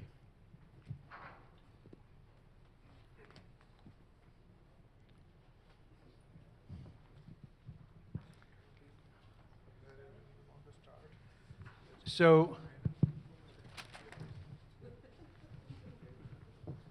now if you folks got to take care of other needs while I was sitting here, please feel free. But, I'd just like to start with our panel here, and you really do represent an incredible cross-section of our city. And as I said before, our city is an amazingly diverse place, but an excitingly diverse place as well. And if you can just take 3 to 5 minutes, and I know that's hard, but 3 to 5 minutes just to give you a little overview of your particular area of connectivity. I'll be asking questions afterwards, so I'll give you more time. But if you can talk a little bit about your particular communities or the communities that you represent and some of the issues and challenges and maybe some of the good stuff you're doing about making sure that we have a complete count. And we'll start with Reverend Monrose in Brooklyn. Okay. Good afternoon to everyone. Again, my name is Gil Monrose. I am the Director of Faith-Based and Clergy Initiative for the Brooklyn Borough President, Eric L. Adams. I also pastor in the East Flatbush section of Brooklyn for the past 15 years. So of course you have heard that Brooklyn is the worst in terms of returns for 2010. We have heard that story over and over again. My job is to make sure that doesn't happen again.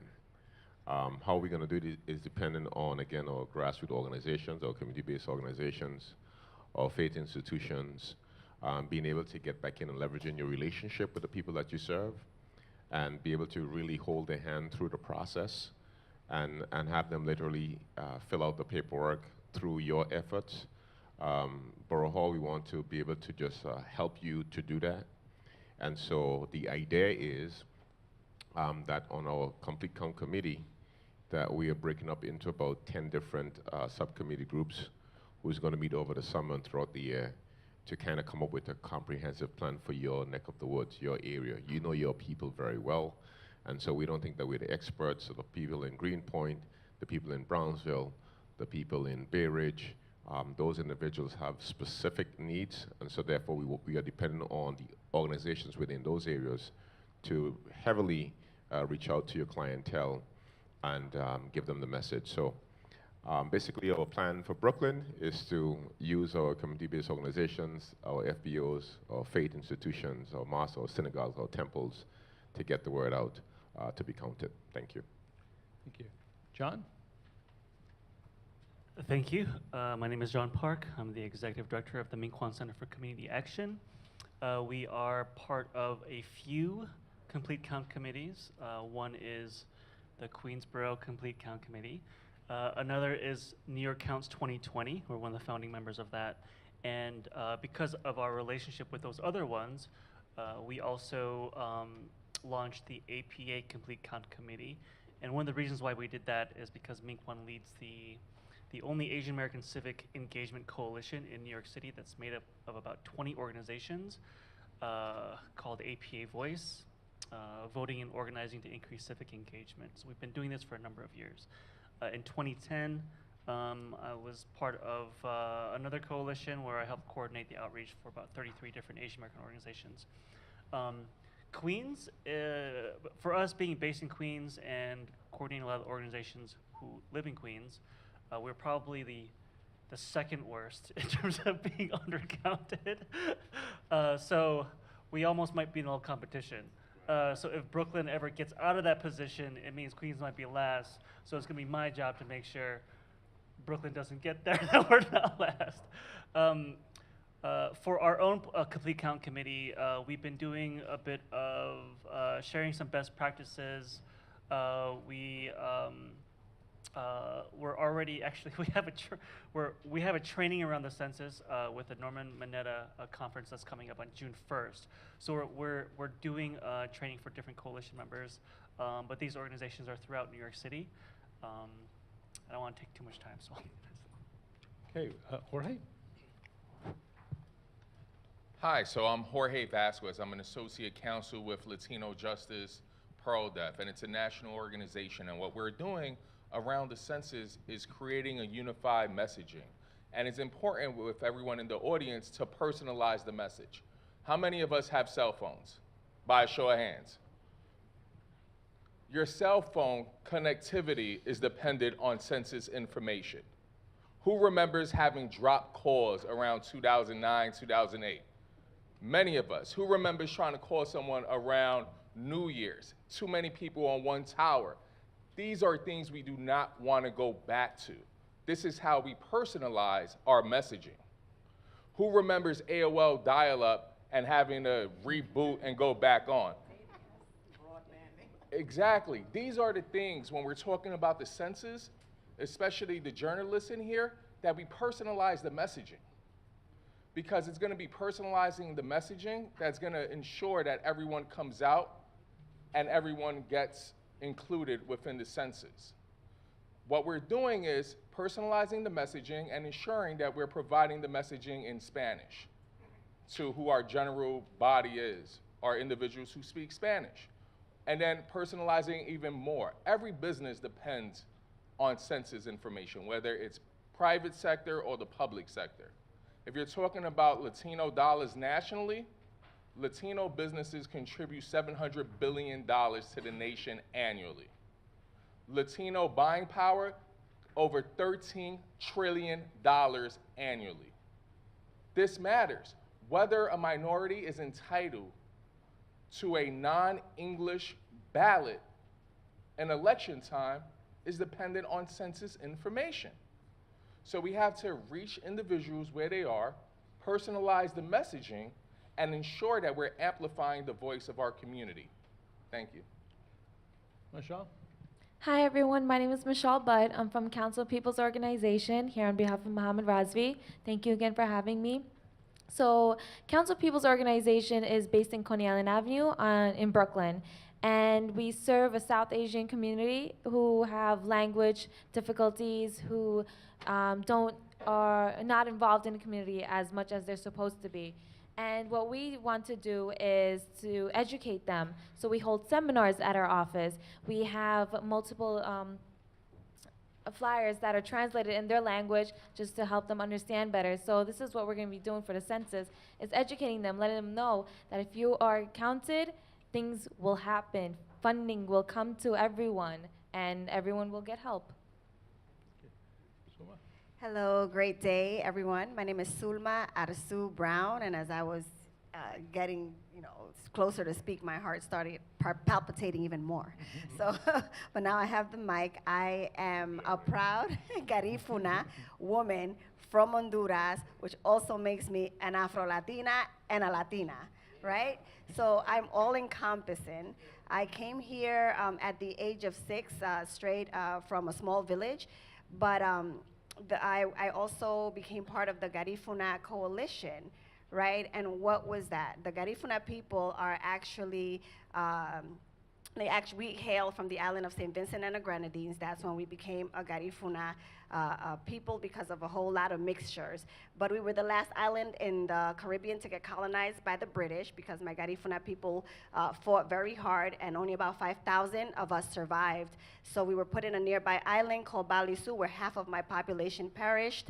So genocide was not an option at that point, it was slavery. So then we were put in 11 convoy ships, shipped off to the Americas, and by divine intervention, we ended up in an island called Roatán, which is now part of Honduras. The Latinos let us in, and they did not enslave us, which is why we still have our own culture, our own languages. Pretty much our communities is still intact. We're about 1 million in the world, about 250,000 in New York.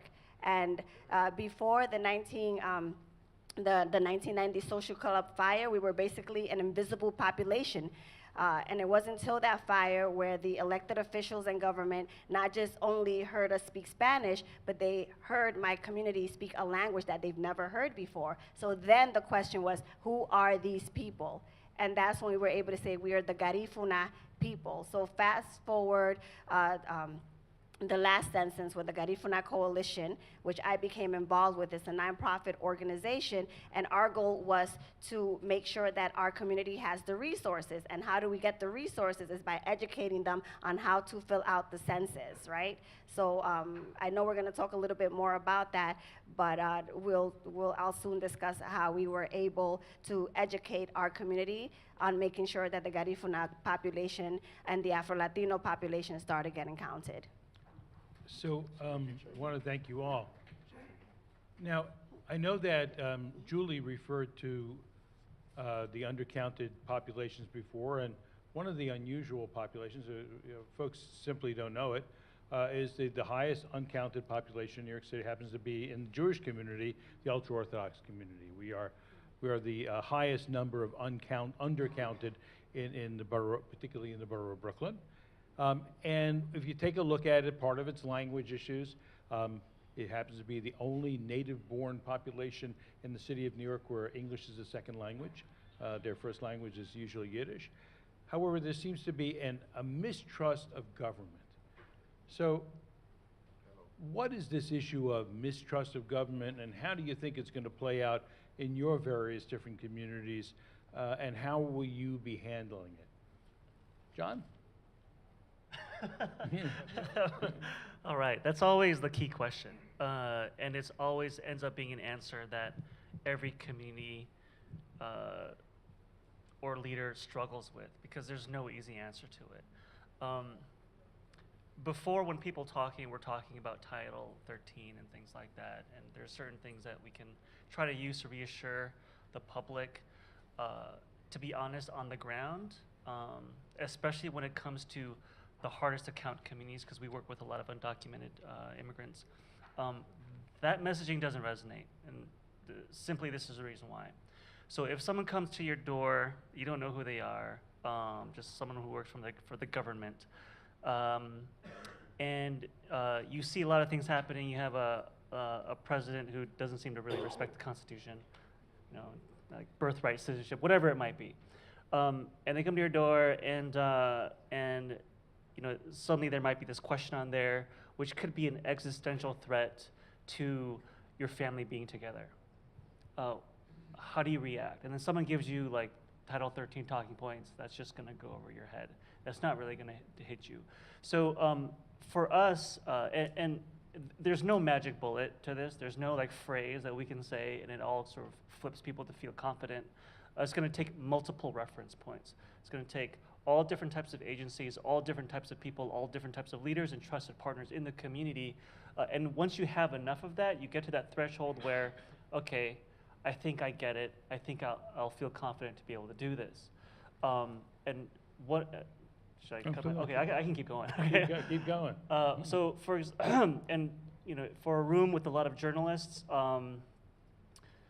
ethnic language press is critical to this because a lot of the people who are limited English proficient, more recent immigrants, they really rely on language press. It's like a lifeline. And for the community organizations themselves, we are the best messengers to get out that message. I always say that, you know, the messenger is half the message. For example, in the Korean community, like if you're Korean American in New York City, you know the Minkwon Center. You know what we stand for.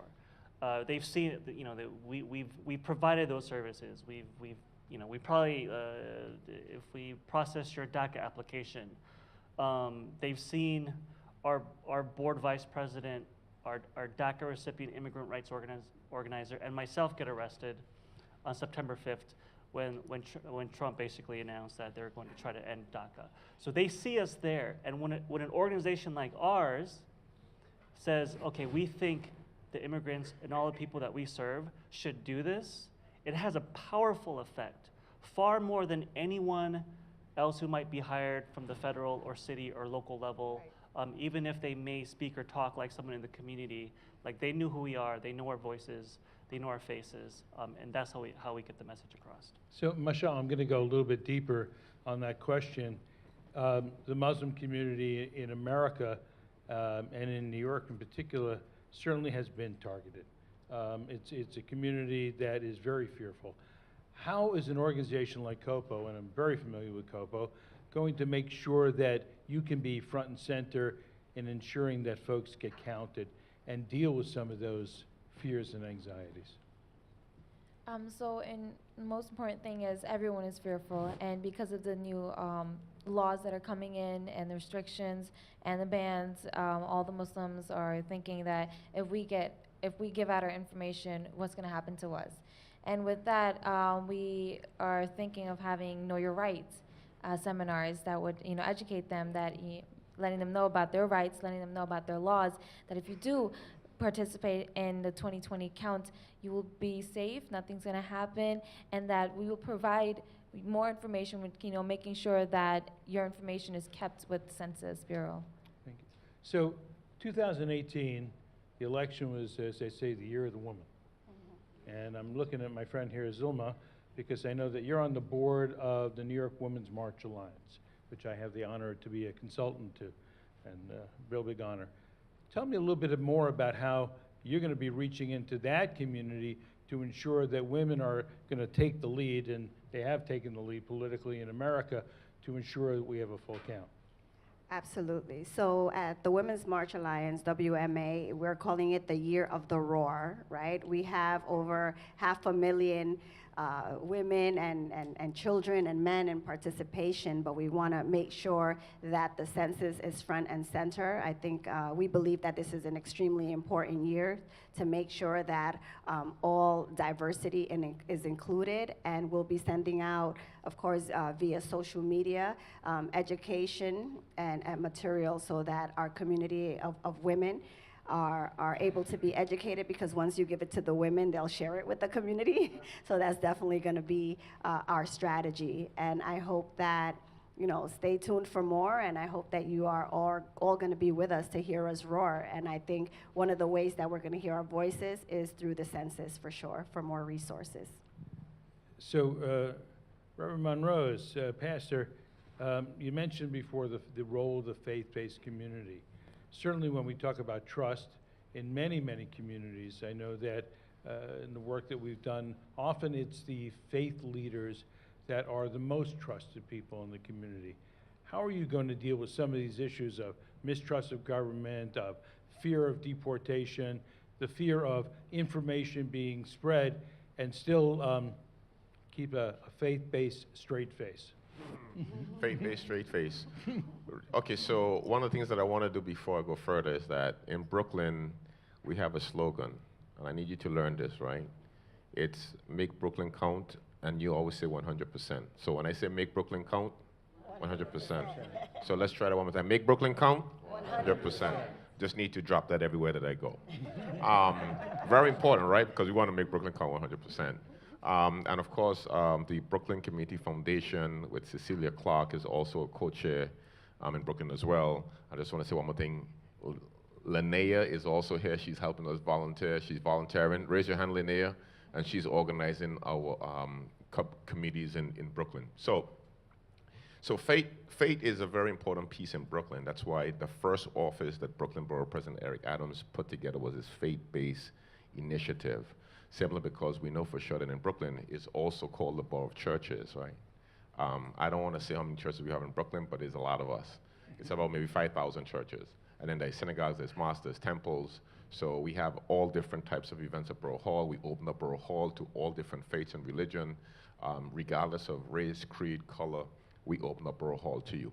So the key is that we want the faith community to be the ones who are going to go back into the community to give that trusted voices. But for now, what we have to do is we have to get to our faith leaders to let them know that the message is we want you to be counted.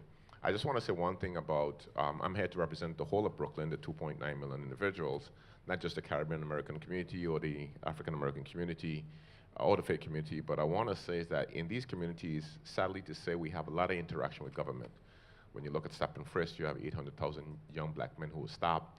So we just have a high level of interaction with government. So I think that it's actually a positive in some sense that we have so many different interactions with government. When you talk about social services, when you talk about the high level of trying to just get into school with our children. So I think that in our communities, we're not afraid of government. I think that when you have the immigrant community, something different, but we like to challenge government, knowing that we need to get our rights, and we always struggling for talking about our rights. So we want to interact with government. So I think that that will be a plus on this time go around. I might be a little off, you might not see me on that level yet, but I'm seeing prophetically, like I think that this will be able to help us because we are always engaging in government. And so I think that when the faith leaders speak to the congregation, I think that then it will be really solidly put behind what civil organizations are saying, what they're seeing on TV, and the messages that they see in newspapers. I think the faith community is just going to strengthen the message, and I think that's what we're going to be doing. A lot of saying, you need to do this from the faith standpoint. It is your mandate from your moral standpoint to make sure that everyone is counted. So talking about the legal end of it and making sure that human rights and civil rights are guarded, I know that's, Jorge, that's the sort of the mission of your agency. Can you talk a little bit more about what will be the legal community's responsibility and response to some of these challenges? This, John mentioned before about this issue of us talking about Article 13. It might go over a lot of people's heads or just be ignored completely. How is an organization like PRISDAF going to really speak to these issues in the language and the connectivity that people will listen to? Since our inception in 1972, we've channeled advocacy with using the law together. And using the law specifically impact litigation, which means we run into court and sue to either stop the government from doing something or prevent the government many times from furthering something. Thing that you heard here is Title 13. Title 13 prevents the Census Bureau from sharing that information. However, we all know that history has failed us time and time again if we give an honest look. From 3/5 compromise to whether somebody's knocking on your door to try to take away your family. So what organizations like mine are doing is we're providing legal advice, legal know your rights, and preparing legal theories for day one to run into court. It's great for the Census Bureau to tell everyone, it's safe, go online and fill something out. But we also know the impact that a single text message that says a president's alert has on the community. We know what Twitter has on the community. So what we're doing is looking at the Constitution, looking at different state laws to ensure that we're best positioned to provide legal representation to the community, as well as empower the community through legal advocacy and training the trainers, training individuals like everyone here to ensure that we have the same message. And the reality is, if we have a high self-response rate, we may not need to worry about any legal implications. So the goal is, how do we go somewhere to fill it out safely? How do we feel confident about it? Maybe it's coming to an office like Latino Justice, where we have nothing but attorneys ready to go to court, ready to see who's trying to tap into our lines, to see who's listening in on anything, if anything. So that way individuals feel secure. And those are some of the things that we're discussing now. So, by the way, I'm not allowed to do commercials. However, if you're ever in the Bronx and in Hunts Point, Boogie Down Cafe is great cup of coffee and an awesome cup of tea. So, however, Hunts Point, for those 10 years ago, when we were talking about when we do sentences every 10 years, Hunts Point was a little bit of a different place 10 years ago than it is today. You go to Brooklyn, you go to Queens, you go to the Bronx, you go to anywhere in the city today, it's going to look different. How is that playing out in the issue of how your community is going to see it, considering the gentrification or the changes that are happening in your community today? That's an interesting question. That's right. Hunts Point is changing dramatically. I remember picking up syringes and cleaning up the park across the street from my house with my cousins, just so that the children and my cousins, we can play and bike ride, and now it's a beautiful park. So I have an affinity for Hunts Point, and what the community is calling it really in Hunts Point is self-gentrification, which is how do we empower ourselves and be the change that we want to be, which is the reason why my pretty much neighbor and I opened up the Boogie Down Grand Cafe, 100% locally owned and operated, right? And I think, and we're letting our communities know, don't sell your homes, keep your homes, but this is a way, and again, we're proving it by doing it, right? So now we gain their trust and say, you can do it too. And this is how the process goes. So we had to build the trust. We have to create something from us, by us, for my specific community, so that they can be empowered to do the same thing. And now what they're seeing is, if they can do it, we can do it. So what's their trick, right? Or what is, or not what's their trick, but how are they doing it? So now they're beginning to ask questions, because now they're becoming more comfortable with us. And because my partner and I, have resources, including the JCRC, we can tap into and say, listen, my community needs help. So what we do is come out here, grab your resources, and take it back to our communities, which is exactly what we're gonna be doing with the census, right? My job is go get the resources and share the information. I don't keep anything to myself. I believe that my community has an equal chance of advancing like any other community, and that is our main goal and our main role in this. And I appreciate, George, you saying we have to personalize this message, right? And it also goes to cultural humility and respect for each and every one of our community members. We have the Puerto Rican community, the Dominican community, the Hondureños, the Garifunas, the Mexicanos, the Africans living in our community, and our goal is to how do we all become friends, number one, and how do we respect each other's culture, number two, and this is how we can all benefit together should you fill this out properly. These are the resources that are in store for us, and this is a great opportunity to pretty much hone in and take the power that we resource, that we deserve, and not only that, the resources that are going to help us create a much better community for each and every one of us and the future generations to come. So talking about future generations and past generations, Mashal Kopo formed the first South Asian Senior Center in our city. How are you going to be focusing on the elderly, where getting online and filling it online is not exactly in their bandwidth. That's a good one. So as a youth like me, getting along with seniors has been really great because I learned a lot from them. And the best way is teaching them. So what we had was ESL classes where all the seniors would come out from our senior center and learn English and learn how to use the computer. So through that, I believe we would have our interns come out and get the seniors to come to our office and teach them how to do the census. So we're going to open it up now to the public, so you guys can ask questions to all these wonderful people here. And by the way, they were chosen because they are evangelicals too around the census. And I have to give my microphone away in a second, so I'll just say one last thing. I'm pretty lucky that I get to have both long-term and short-term and new friends from all of you, and I really want to thank you all for the work that you're doing. But now it's your turn to ask the questions.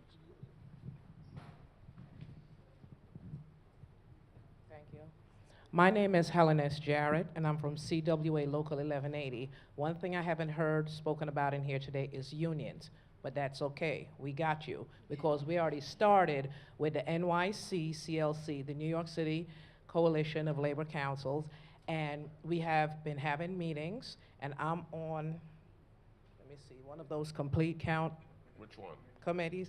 The This list is that for, starts tomorrow. Lucia Gomez, I'm sorry, is Yes, running it, right? yes, I'm yeah. presenting there tomorrow. oh, okay You guys then. have So I'll be there tomorrow, and I'll also be at something on June 4th. So we are already, getting it together. But you, sir, Pastor Gill, you're out there, you said, in Brooklyn with Eric L. Adams, and I'm out there in East New York, and I'm also on Community Board 5. So I think that that's somewhere where we can start is with our community boards. And also for the individuals who are having mistrust with elected officials is to start small with either city council, having your weekend meetings, getting to know your city council individual, and then bringing in your senators, assembly people, town halls, and I think that's just a suggestion to be passed along. I think you make a great point, and certainly that's part of it. Let's not forget this is a nonpartisan issue.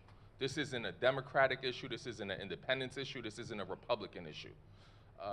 And we have to, in understanding that, the next step is, can your average neighbor distinguish between the federal government, the state government, and the local government? My personal position is no. My personal position is that when local and state government get involved with messaging and want to plaster faces or offices, that they might cause some confusion because no one could tell the difference between the person in the White House's message with regards to government versus someone at City Hall. So it's a dangerous, slippery slope, they say, which is why trusted leaders, faith-based organizations, community-based organizations, your average person knocking on somebody's door who you've seen at the supermarket, who you've seen at the corner store, is gonna likely give a better result and a better turnout, especially because the Census Bureau has not waived the citizenship requirement for enumerators, which means individuals who are lawful permanent residents who have a Social Security card, let's say a DACA recipient, would be able to team up with community-based organizations and also provide income. And that's gonna be more important than an elected official's face to someone who may not be able to distinguish between what form of government is knocking at their door. Okay, but between now and then, you can do it in baby steps. That's just my suggestion.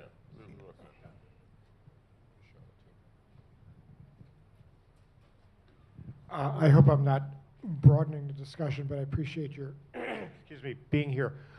One omission up here right now is schools, your community base. And conversations I have with my contemporaries is that civics is very lacking in today's curriculum. is this, and this you may not be able to answer, is this an opportunity to teach kids and have them come home and remind mom and dad that they should be doing something like this? And how far are you reaching out there? So first of all, let me just say that we at the JCRC, we run a teen leadership program called Youth Bridge, and next year our Youth Summit is going to be geared towards the census. These are teen leaders across the city, and we will be offering, God willing, grants to different schools that are attending our Youth Summit next year to go back and start full count committees in all their schools across the city.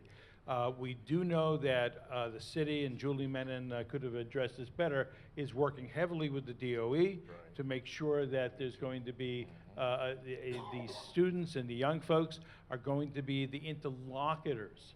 Often, particularly in some immigrant communities, they're the language interlocutors or the cultural interlocutors, and they're certainly the ones who know how to use the online a lot better than some of the other folks.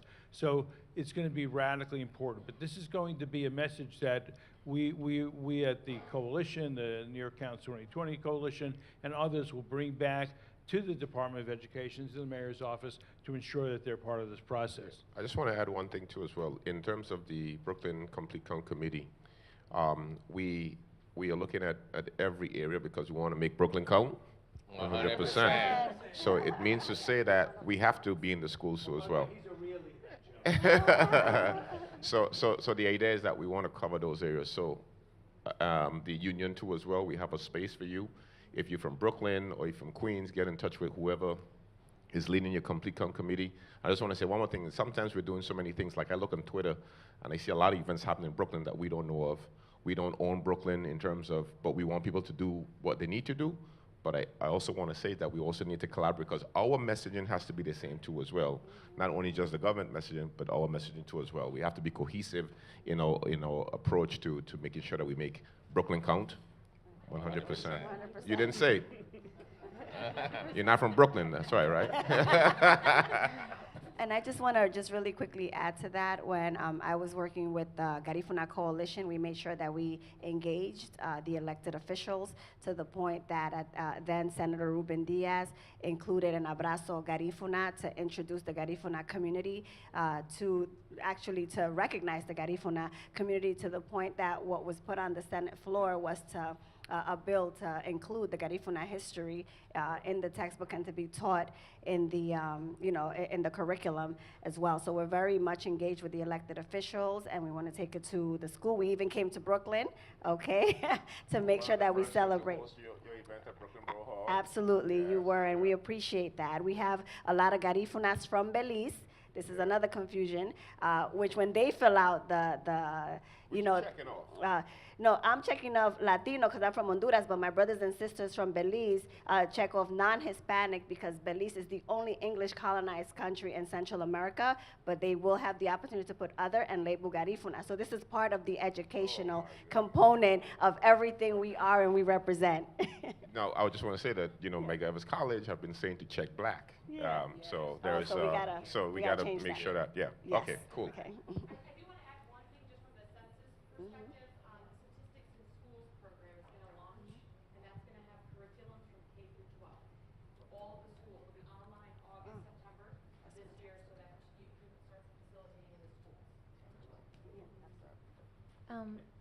Sorry. Yes. I actually wanted to add Hi, my question is for Mrs. Brown and Mr. Vasquez, but I would like to hear from the other panelists as well. I'm Gabriela from Impacto Latino. How will you communicate to the Latino community, more specifically those who are undocumented, what an accurate count could mean for them, and how could they also benefit from it? Thank you. So I also represent the New York City Hispanic Chamber of Commerce, so it's a membership organization. So what we've done in the past, we partner with the New York Immigration Coalition because we're very well versed with the DACA program. through the Garifuna Coalition, we were able to educate about that. So what we do is we partner.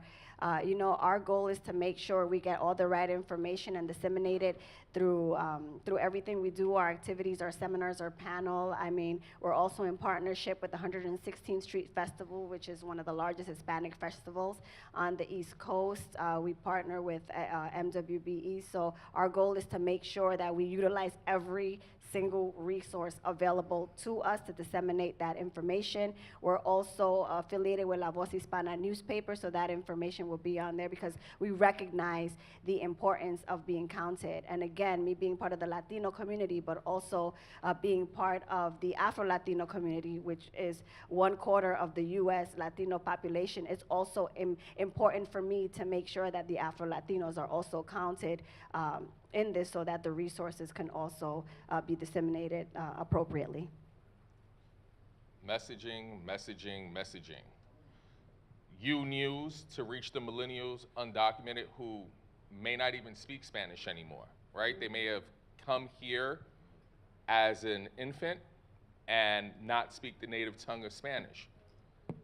Doing news media outlets to televisión, writing op-eds, making sure that we're providing accurate information and sharing that information with allies alike, whether that's the Hispanic Chamber of Commerce, whether that's NALEO, whether that's the National Latino Action Network, is reaching individuals where they are. So in a given week, you might hear us on Radio Bilingue, and then another week, you might see us at your local news station doing something for New York One Noticias. I think it's important, especially knowing and recognizing the languages that we have in this city, that we provide accurate and similar messaging in languages that relate to the individuals we're trying to reach. And then with that messaging, reaching individuals where they are. So an undocumented individual may not care so much about how many congressional representatives they have, but they might care more about, can I communicate with somebody back home? So knowing that something like cell phone reception, something like a WhatsApp, something like a Facebook Messenger, something like you being able to literally connect online is dependent on census information, might be the message that encourages that undocumented individual to participate and fill out a census. Advocating as part of New York Counts 2020, which many of us here are a part of, for funds from state and city officials to ensure that community-based organizations are able to hire undocumented individuals. Yes, sir. So that way we have a stronger investment. Because the reality is, when your kids go to school, when we drive down the roads, when we're waiting for a train, when we need to fund our police departments, fire departments, they are looking at census information. They're not looking to see who is a citizen or not. And those are the types of messaging that we need to work on, come together, and make sure that we tighten it up some.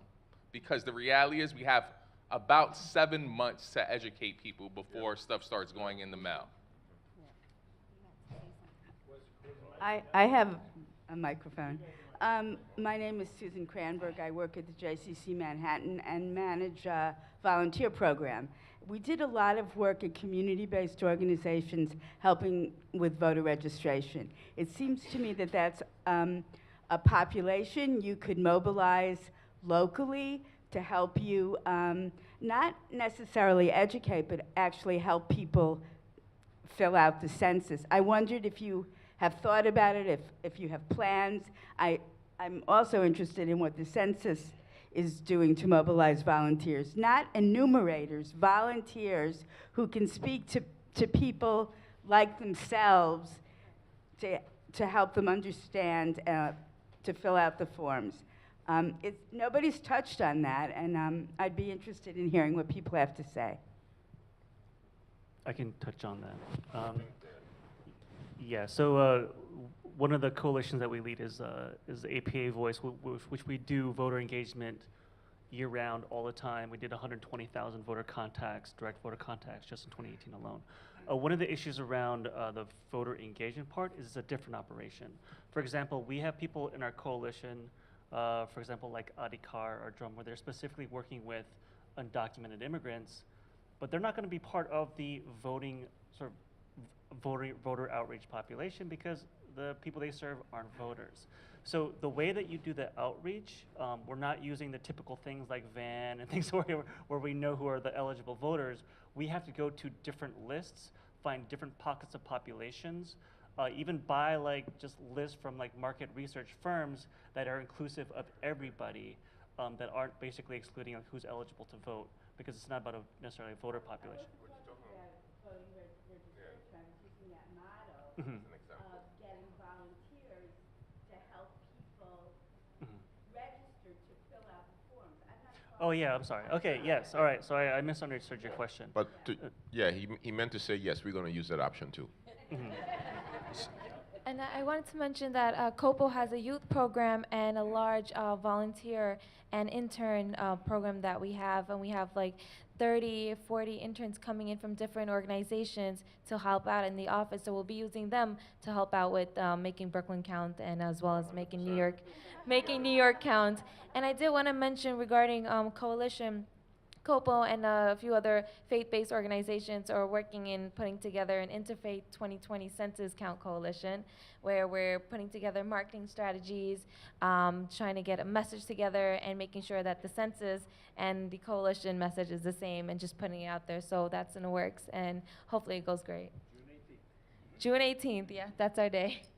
Just real quick, yesterday I was testifying before Congress, and Congressman Meeks has committed to a nonpartisan effort in Queens where they're going to do just that. For individuals, whether you're independent, Republican, or Democrat, to team up together to door knock, to canvass the streets, and to ensure that the same way you get people out to vote when you need somebody to vote for you, that you're getting individuals involved and that you're getting individuals to volunteer.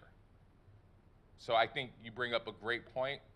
And I know Latino Justice would happily accept any volunteer, so if anyone is looking to be a volunteer, please reach out to me. And I think it starts with each and every one of us. I mean, this is a more formal engagement, but it's as easy as, hey, do you guys have kids in your family? Ask them, has the teacher spoken to them about census? Right? Just start planting the seed. You're walking down, washing your laundry, and you strike up a conversation. Oh my goodness, that census is coming around again, huh? I'm excited. Let's just plant the little seeds here and there, so it could just be a viral, just natural conversation. I just want to follow up on that. We are living in a very frenetic world right now, if you haven't noticed.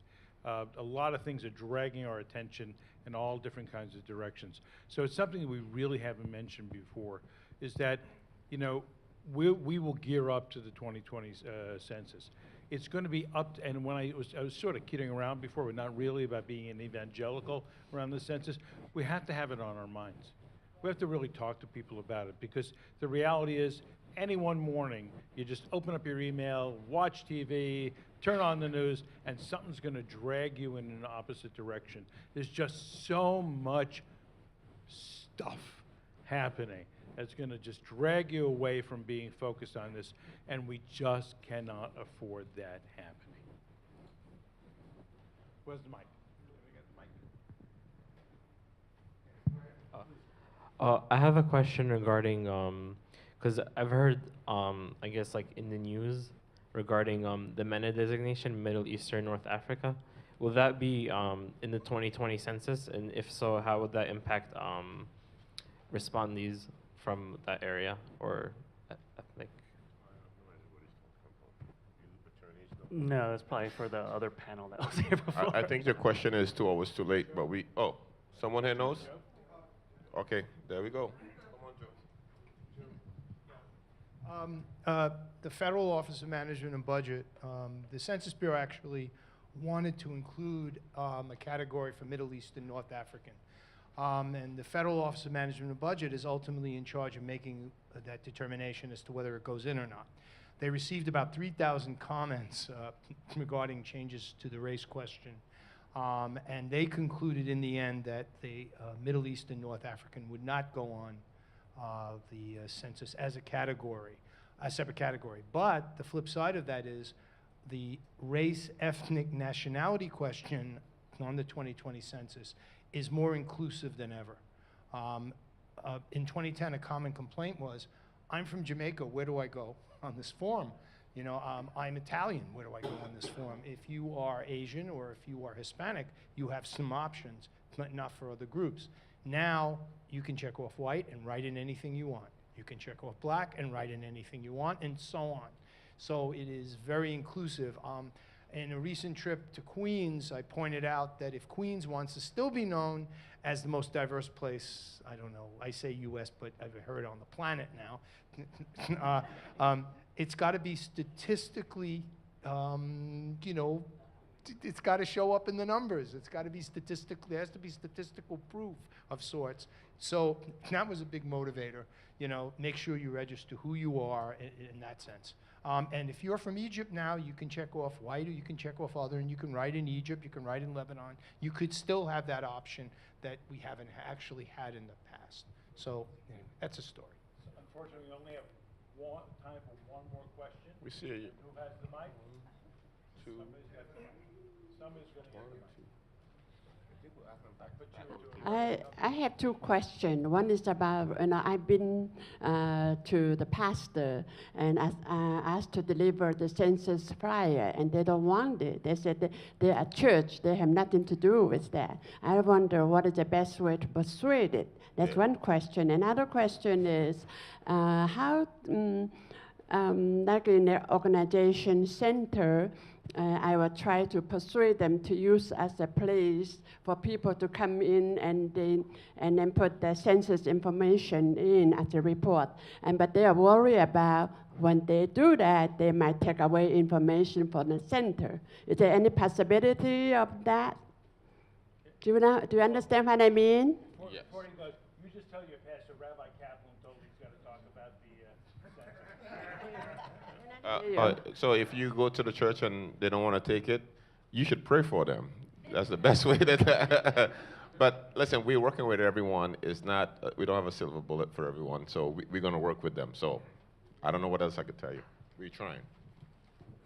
I also think that you know, a good point is that you're officially the ambassador. You know, I don't think the church, I think the church is lucky to have someone like you that will make sure that they know about the census. Yeah, especially for those like church who have a lot of undocumented people there. They say, oh no, I want to protect them. I don't want to do anything with that. Yeah, so our work is cut out for us. Just find out something that really matters to that pastor, like bus lines, subway, sewer lines, telephone lines,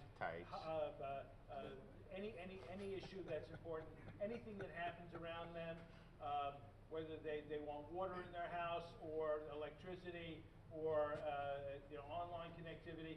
And when you find out what's important to them, it connects to the census, and that makes them responsible as anybody else.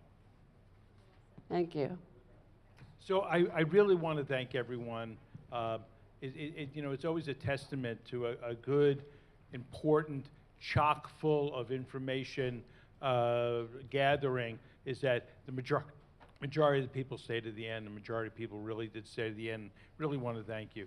I just want to end with one thing. Well, actually two things. One is Mark Foggin back there. Mark, raise your hand. If anyone wants to get involved in New York Counts 2020, that's the person to go see, and he will make sure that we get you on that coalition. It's a statewide coalition, really making sure that we all know how to work together. And lastly, where I started. It's up to you. It's really up to you to work with all of us. The folks here are doing an incredible job of making sure their communities, their organizations, the worlds that they work with and they feel responsible to are part of the process. But it's going to be all of us. And I want to go back to our last question. When you find somebody who says, it just doesn't matter to me, just find out what's important to them and just tell them everything that's important to you will be based upon those numbers. And if you don't get the right numbers, you won't get what you want. And that's real plain and simple. And by the way, the next time you're going to have a chance to fix those numbers is in 2030. Wow. 2030, folks. That's a whole lot of time from now. So we've seen what's happened between 2010 and 2020, some unimaginable stuff, and I never get political, but imagine what's going to happen between 2020 and 2030. So go out and do what you got to do, and thank you.